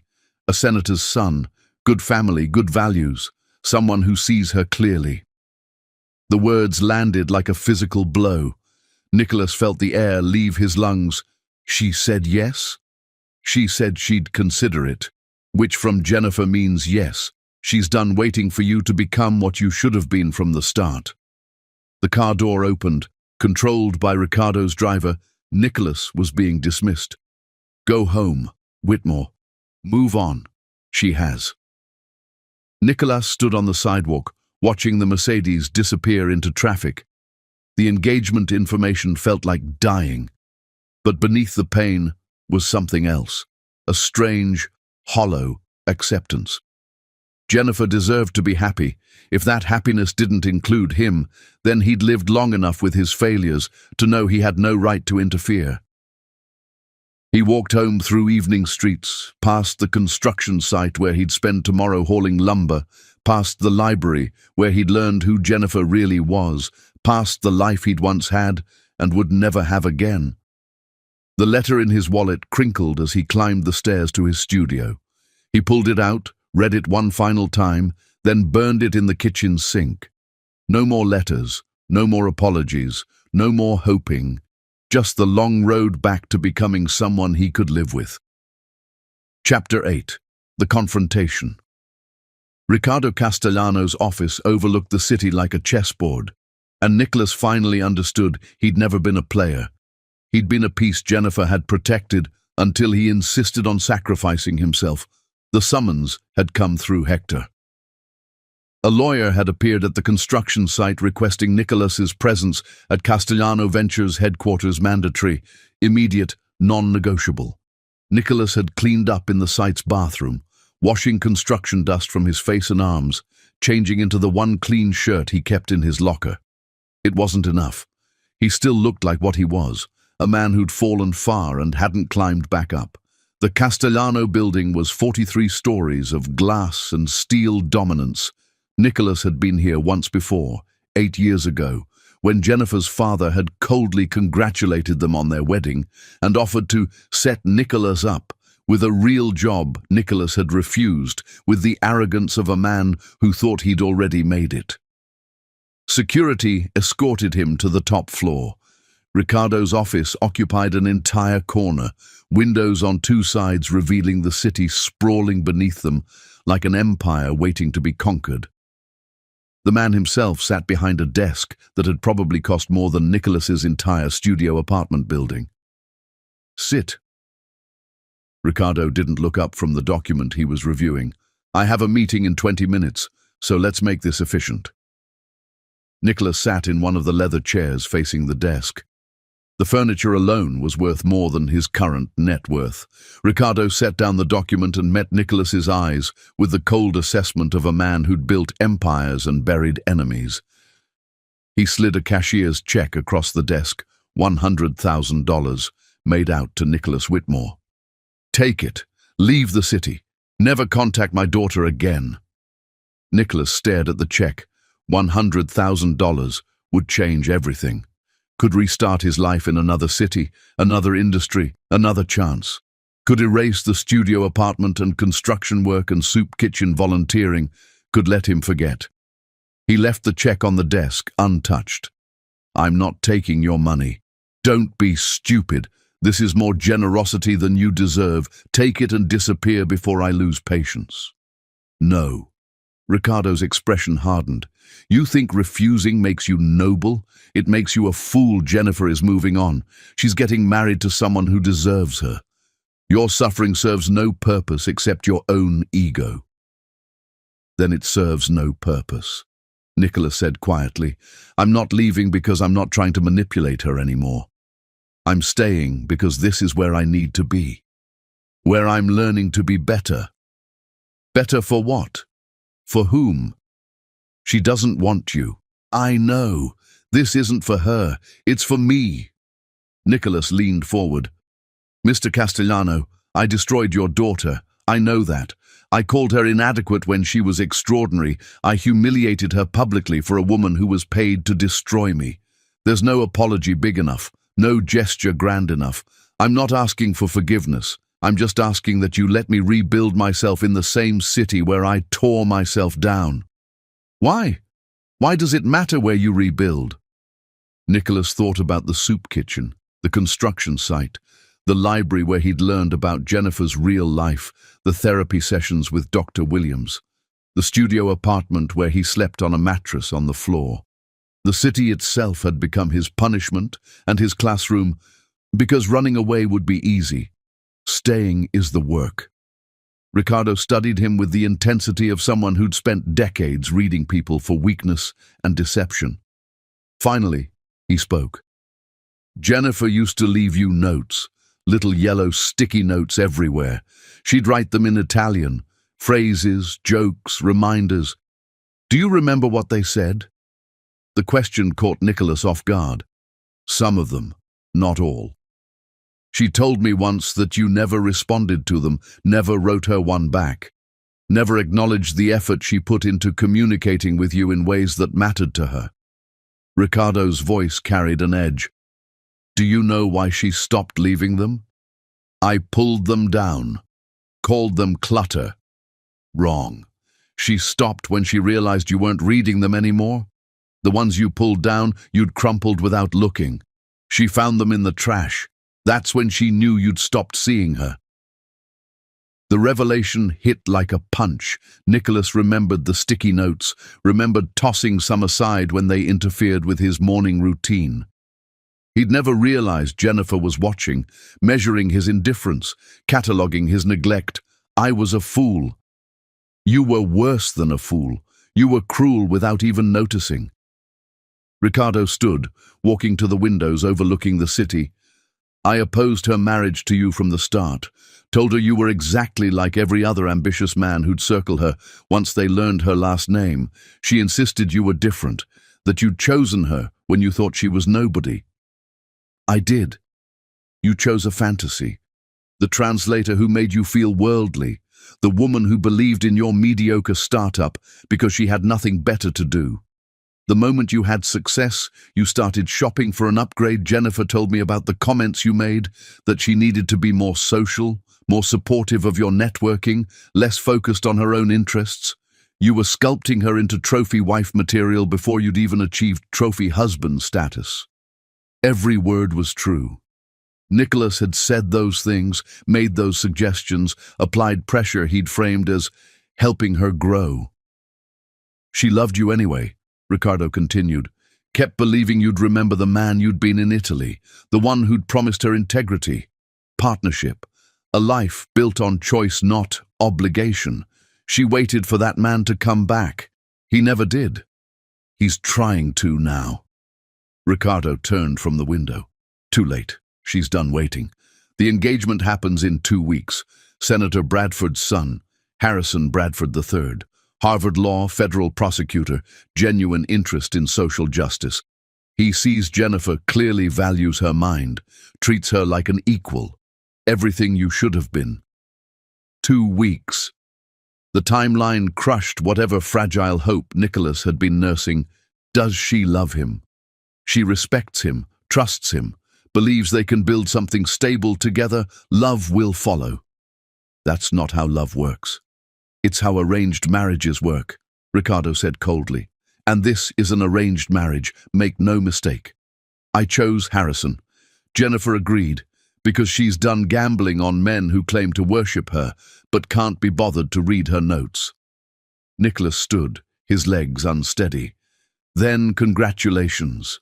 You're getting what you wanted. Jennifer married to someone appropriate. Someone from the right family, with the right credentials, someone who will treat her like a valuable asset instead of a person. Harrison treats her like a queen. Jennifer doesn't want to be a queen. She wanted to be a partner, an equal, someone's choice, not someone's project. Nicholas moved toward the door, then stopped. You asked why I remember some of her notes, I'll tell you. Ti amo più della luna e tutte le stelle. I love you more than the moon and all the stars. She put that on the refrigerator every Monday for 3 years. I stopped reading it after the first year because I thought it was repetitive.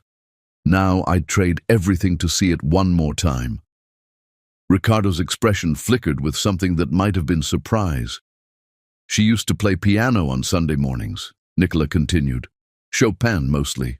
She'd play the same piece over and over, Nocturne in E-flat major. I thought she was practicing. Hector, my construction foreman, his daughter is a pianist. She told me that piece is about longing and loss. Jennifer wasn't practicing. She was mourning our marriage while I was reading stock reports in the next room. If you understood this, why didn't you change? Because I didn't understand it. Then I was too busy being successful to notice I was failing at everything that mattered. Nicholas pulled the door open. I'm not taking your money, I'm not leaving the city, but I'm also not fighting for Jennifer anymore. If she wants to marry Harrison Bradford, I hope he reads her notes. I hope he listens to her piano playing. I hope he sees her the way I should have from the start. He left Ricardo's office without looking back, took the elevator down 43 floors, walked out into afternoon sunlight that felt too bright for the darkness he was carrying. His phone, a cheap prepaid model he'd bought at a convenience store, buzzed with a text from Hector. Boss needs you back on site. Concrete delivery came early. Nicholas returned to work because work was the only thing that made sense anymore. Physical labor with clear objectives and measurable outcomes. Haul the lumber. Pour the concrete. Build something that would stand. That evening at the soup kitchen, Maria took one look at his face and poured him coffee without asking, "Bad day?" "She's getting married. 2 weeks." Maria absorbed this with her characteristic pragmatism. You knew that was coming. What did you think was going to happen? She'd wait forever. No, I just hoped I'd have more time to become someone who deserved a second chance. Time's not the issue, boy. You're still thinking about deserving her. That's your problem. You can't earn people. You can only be worth choosing. And you can't be worth choosing if you're still performing worthiness for an audience of one. Nicholas stared into his coffee. I don't understand. You're working construction, volunteering here, going to therapy, all of it trying to prove something to her father, to yourself, but it's still performance, still strategic, still manipulation with humbler packaging. It's not manipulation. I'm genuinely trying to change. Why? What changes if she never sees it? Never knows? Never cares? If all this growth is still oriented toward winning her back, even in theory, then you haven't actually changed. You've just rebranded. The words landed hard. Nicholas realized with uncomfortable clarity that Maria was right.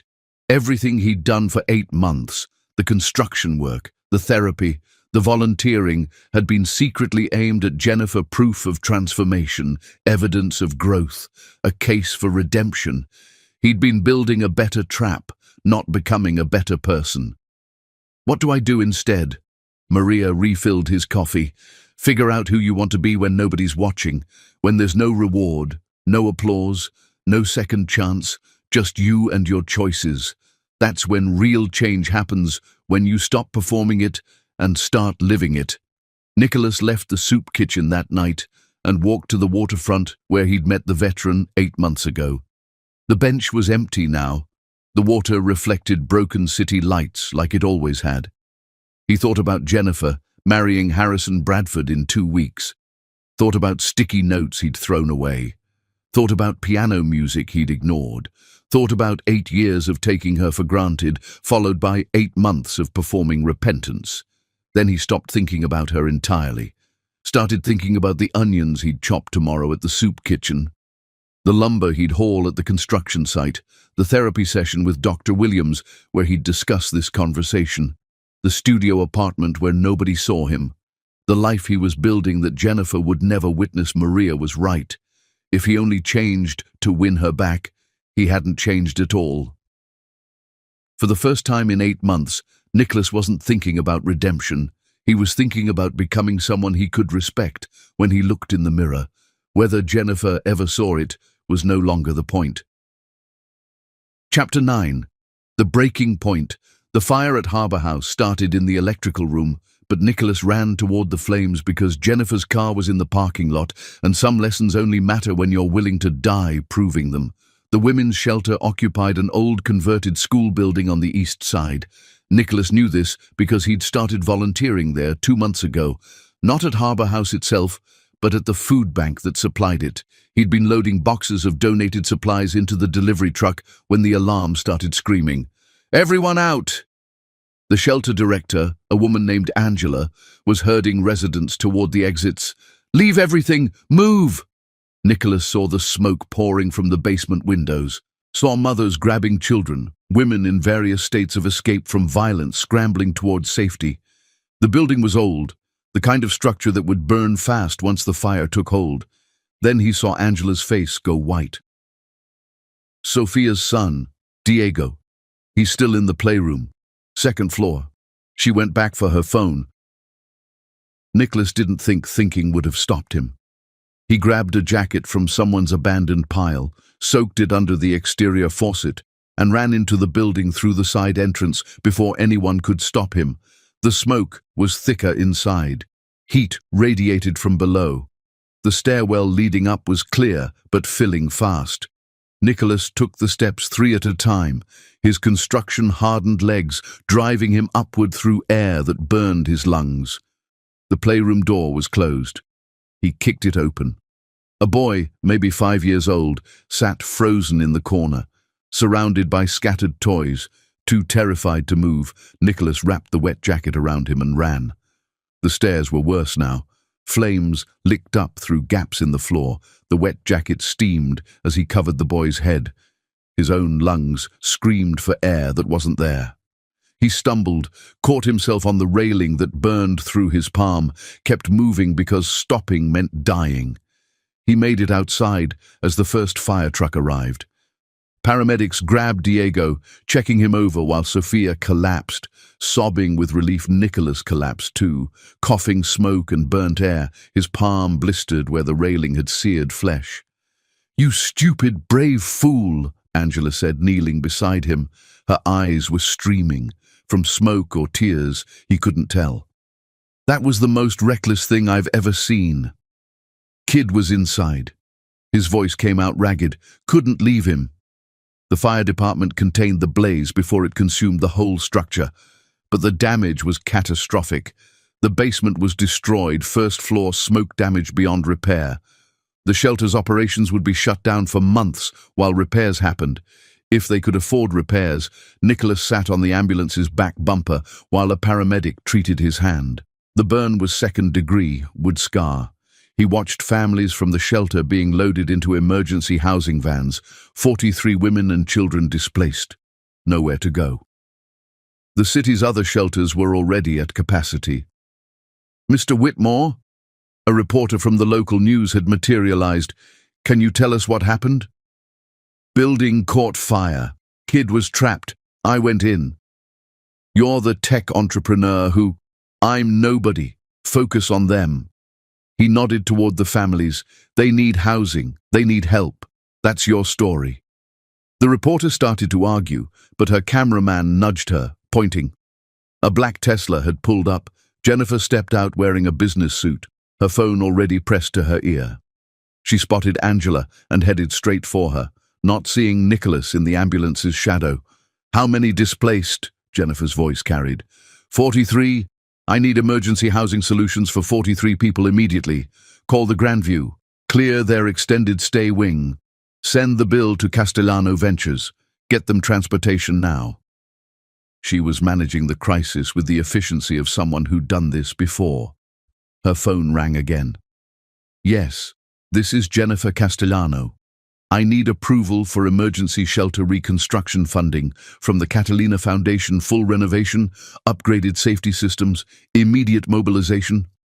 "I don't care about the budget line. This is exactly what the foundation exists for." Nicholas watched her command the chaos into order. This was Jennifer without pretense. The woman who'd hidden her power during their marriage, now wielding it without apology. She was magnificent. Angela said something about electrical codes and building permits. Jennifer made another call. "Vincent, I need the city inspector's office to fast-track harbor house permits. I don't care what it costs. These families cannot wait on bureaucracy." Then her eyes swept the scene and landed on him. The recognition was instant. So was the flash of concern before her expression. locked down into neutrality. She walked over, each step deliberate, stopped 3 feet away, close enough to assess his injuries, far enough to maintain distance. You went inside. Kid was trapped. Your hand. I'll survive. She stared at him for a long moment. Something shifted in her eyes, not forgiveness, but acknowledgement of something she hadn't expected to see. That was reckless. It was necessary. You could have died. Wouldn't have mattered much. Her jaw tightened. Don't say that. Why? My life isn't exactly valuable. His is. Easy math. That's not... She stopped, recalculating. When she spoke again, her voice was quieter. You volunteer here. At the food bank, 2 afternoons weekly. Didn't know you'd be here. I'm on the board. Have been for 6 years. She glanced at his bandaged hand. Angela mentioned a volunteer who never gave his full name, never asked for recognition, just showed up and worked. I didn't realize it was you. Wasn't trying to impress anyone, needed to do something useful. The paramedic finished wrapping Nicholas's hand. Jennifer watched without speaking until the ambulance drove away, leaving them standing in smoke-tainted air while firefighters doused the last embers. You've changed, she said finally. I'm trying to. I heard about the construction work, the therapy, the soup kitchen. My father told me about the money you refused. It wouldn't have fixed anything. Most people would have taken it. I'm not most people. Or maybe I am, and that's the point. I was special once, or thought I was. Turns out being ordinary and decent is harder than being extraordinary and cruel. Jennifer's phone rang again. She ignored it. I'm getting married in 11 days. I know. I hope he reads your notes. She looked startled. My notes? The sticky ones you used to leave in Italian. I threw them away without reading most of them. Took them for granted like I took everything about you for granted. I hope Harrison doesn't. He doesn't even know about the notes. Then tell him, show him who you are, all of it. Don't hide yourself like you did with me. You deserve someone who sees you clearly. Her phone rang again. This time she answered, walking a few steps away for the conversation.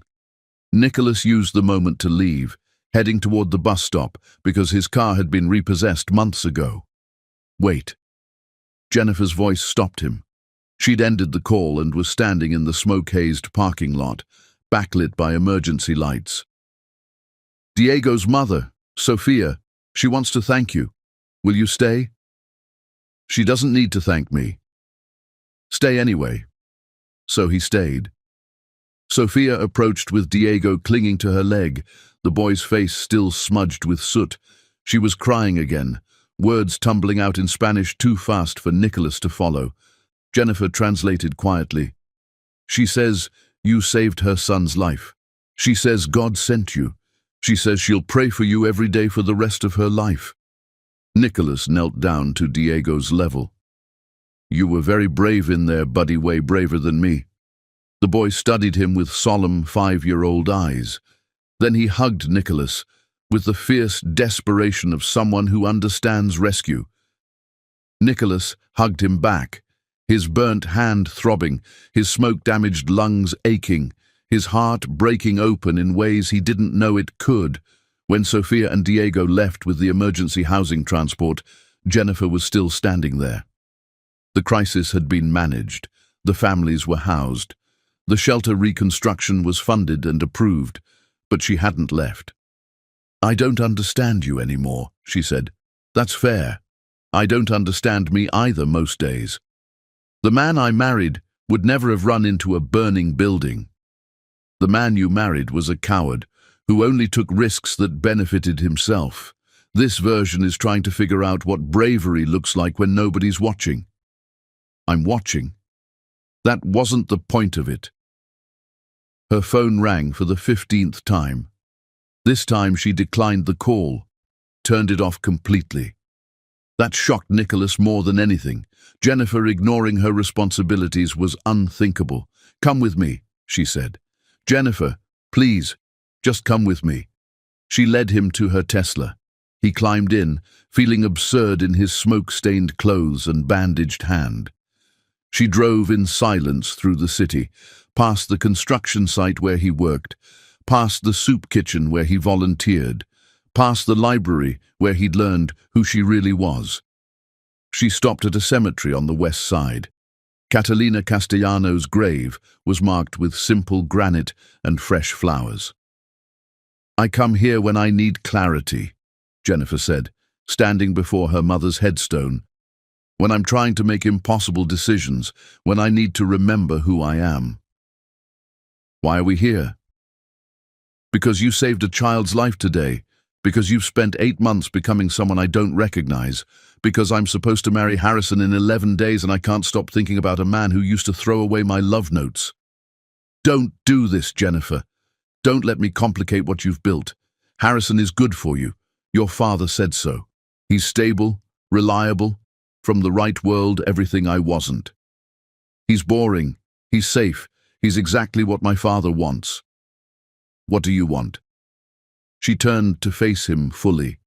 In the cemetery's fading light, she looked younger, more like the girl on the Vespa, less like the executive commanding rescue operations. "I wanted you to fight for me, to prove you'd changed, to show up and refuse to let me marry someone else. I wanted the grand gesture, the movie moment, the proof that I mattered enough for you to battle through hell to win me back. I can't do that. It wouldn't be real. It would just be me manipulating you with different tactics." "Then, what can you do?"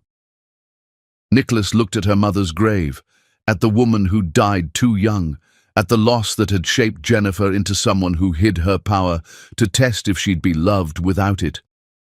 "I can tell you the truth. I became a better person this year, but I did it for the wrong reasons. I did it to win you back, to prove I'd changed, to earn a second chance. It was still manipulation, just humbler packaging. Maria at the soup kitchen called me on it. She was right. So you haven't changed." "I've changed. But the change doesn't matter if it's still aimed at you.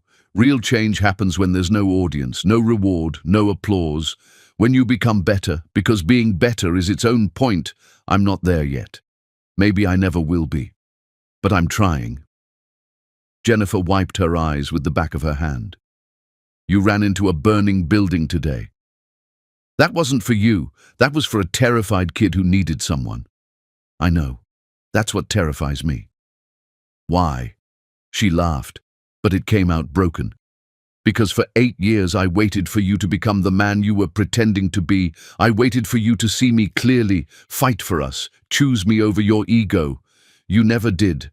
Now you're becoming that man, when I've finally stopped waiting, when I've moved on, when I've built a life that doesn't include you. Then keep that life. Marry Harrison. Be happy. You've earned it." "What if I can't?" Her voice cracked. "What if I look at you covered in soot and burns, saving children for no other reason than they need saving, and realize I never stopped loving the person you could have been?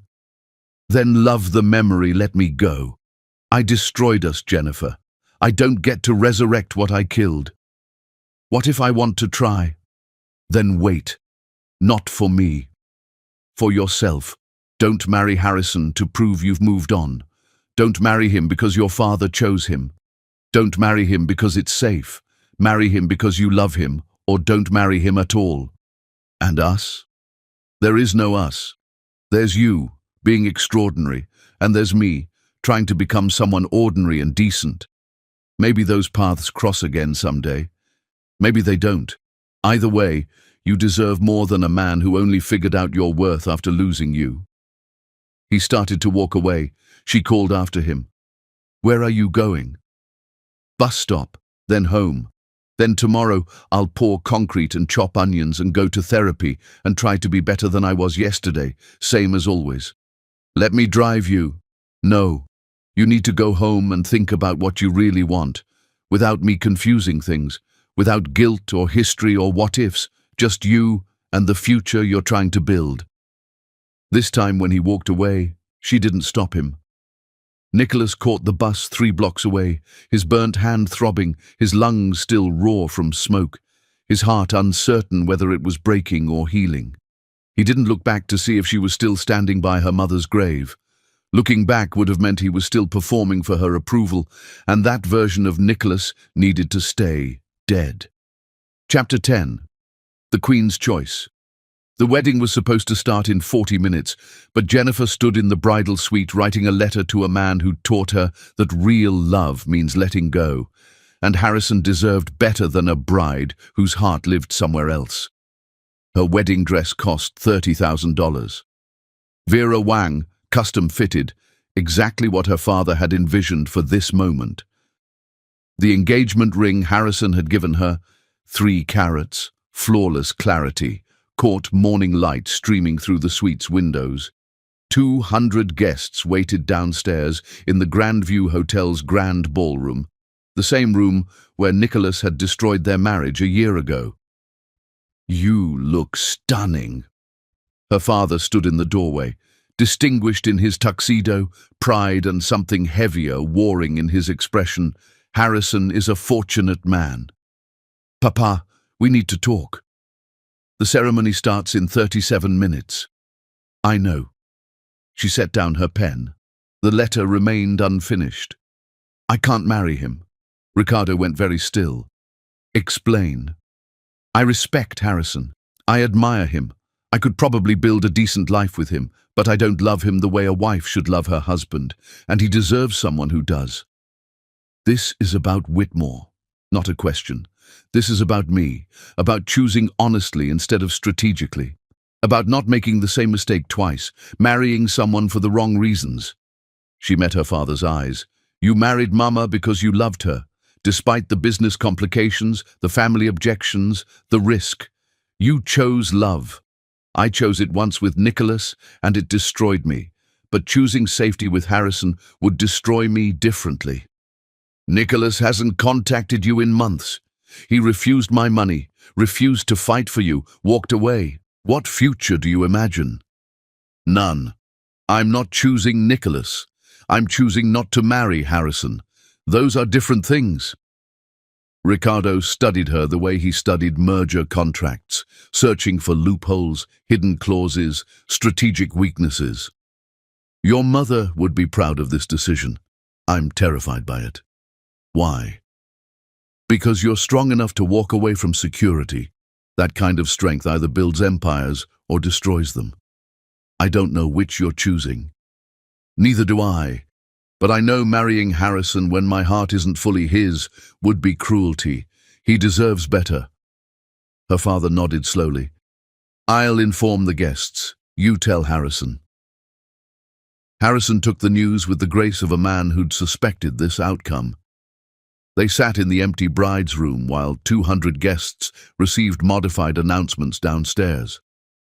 "It's him, isn't it?" Harrison's voice held resignation.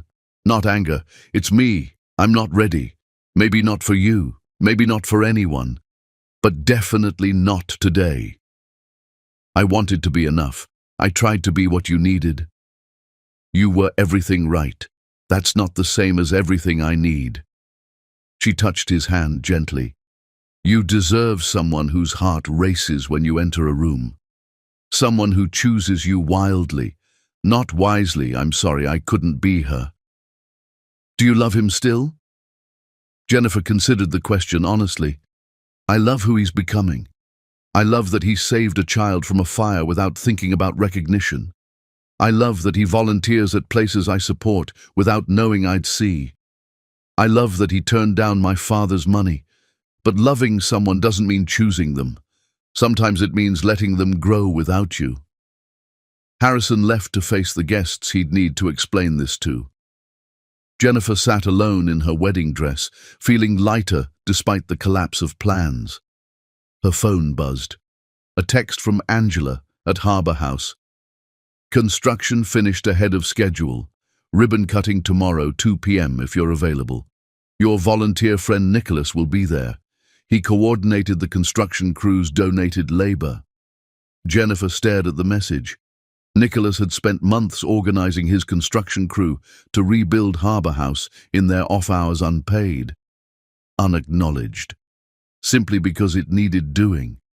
She changed out of her wedding dress into regular clothes, left the grand view through the service entrance, avoiding guests and questions, drove across the city to the east side where Harbour House stood newly rebuilt, workers putting finishing touches on landscaping.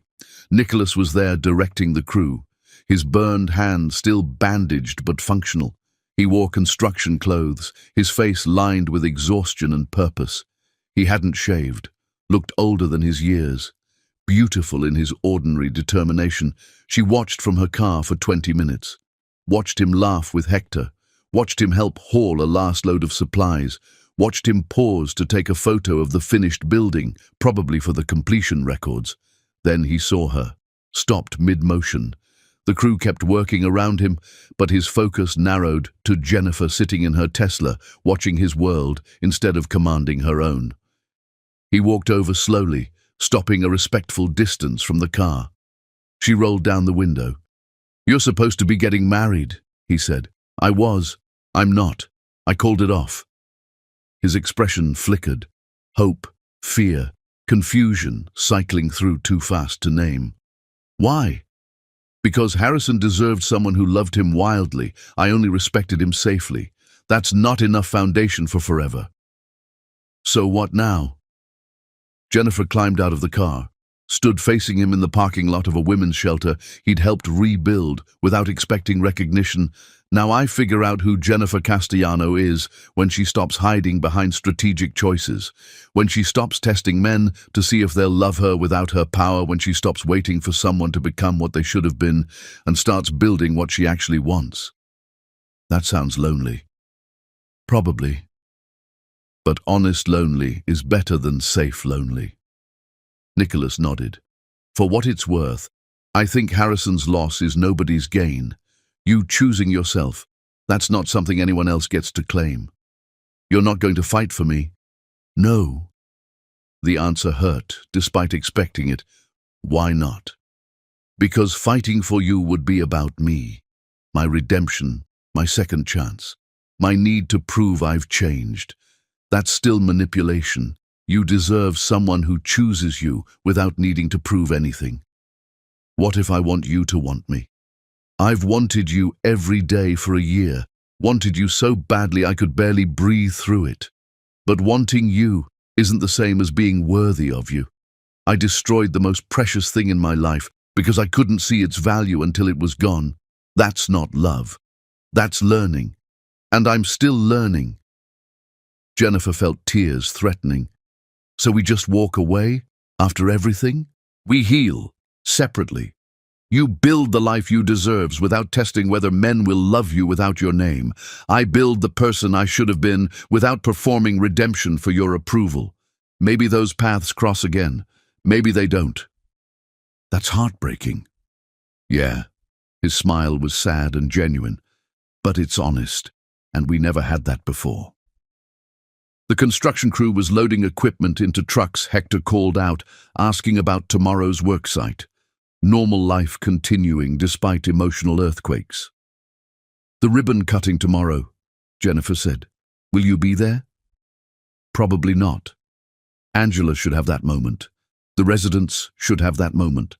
I'll be at another job site pouring foundation. That's my normal now." She wanted to argue, wanted to demand he fight harder, prove more, give her the movie moment where declarations of love fixed everything. But he was right. That would just be another performance. "Thank you," she said finally, "for rebuilding this place, for saving Diego, for becoming someone real instead of someone impressive. Thank you for letting me go, for not making redemption easy, for teaching me that love isn't ownership." He walked back toward the construction site. Jennifer climbed into her Tesla and sat there while workers finished loading equipment she'd cancelled a wedding. Refused a safe future. Stood in a parking lot watching a man who'd destroyed her become someone she could respect if not reclaim. Her phone buzzed. Her father. "Come home when you're ready.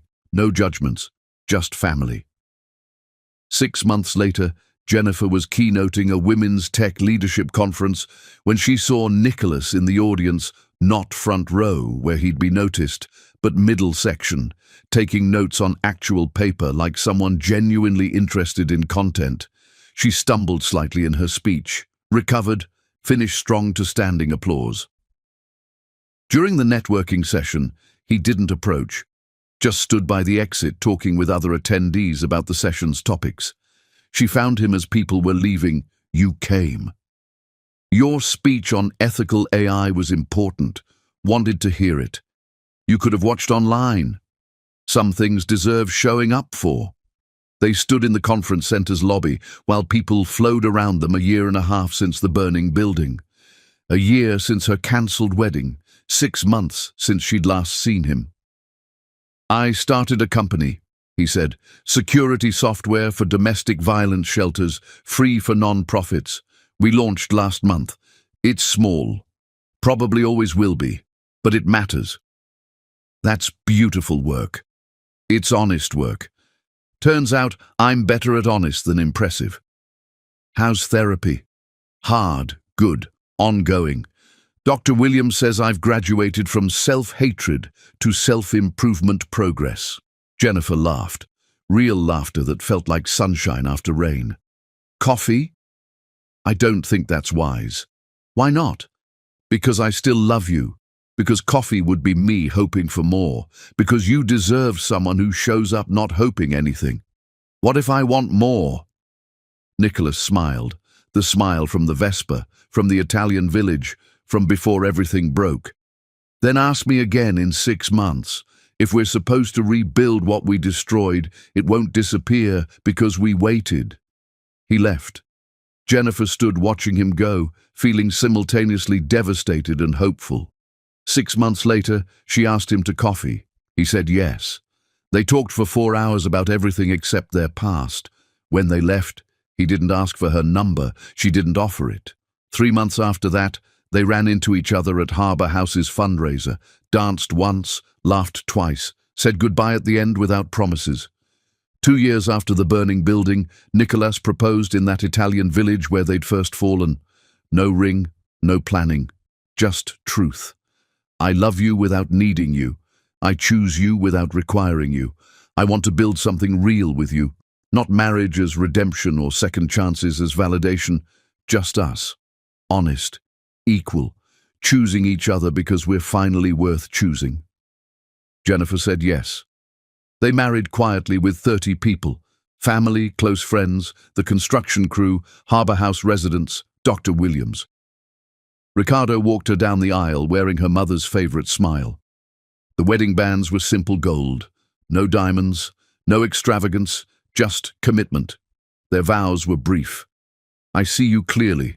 I choose you freely. I love you honestly. When they kissed, it tasted like redemption earned and futures chosen. Not because love conquered everything, but because two people learned that real love starts where performance ends. In the front row, Hector wiped tears, whispering to Maria, "Took them long enough." Maria smiled. Good things require patience. Great things require transformation. And Jennifer whispered against Nicola's lips, "Ti amo più della luna e tutte le stelle."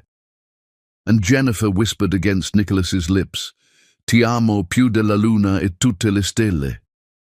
This time he whispered back, "And I finally know what that means. Thank you for teaching me." The real started now. Not with 10 Rolls-Royces or revenge or power plays, but with 2 people who destroyed each other, learning to build something worth keeping. Sometimes empires fall, so humans can rise. Sometimes queens choose love after learning they don't need saving. And sometimes the greatest victory isn't winning back what you lost, but becoming someone who deserves what they're given. The end.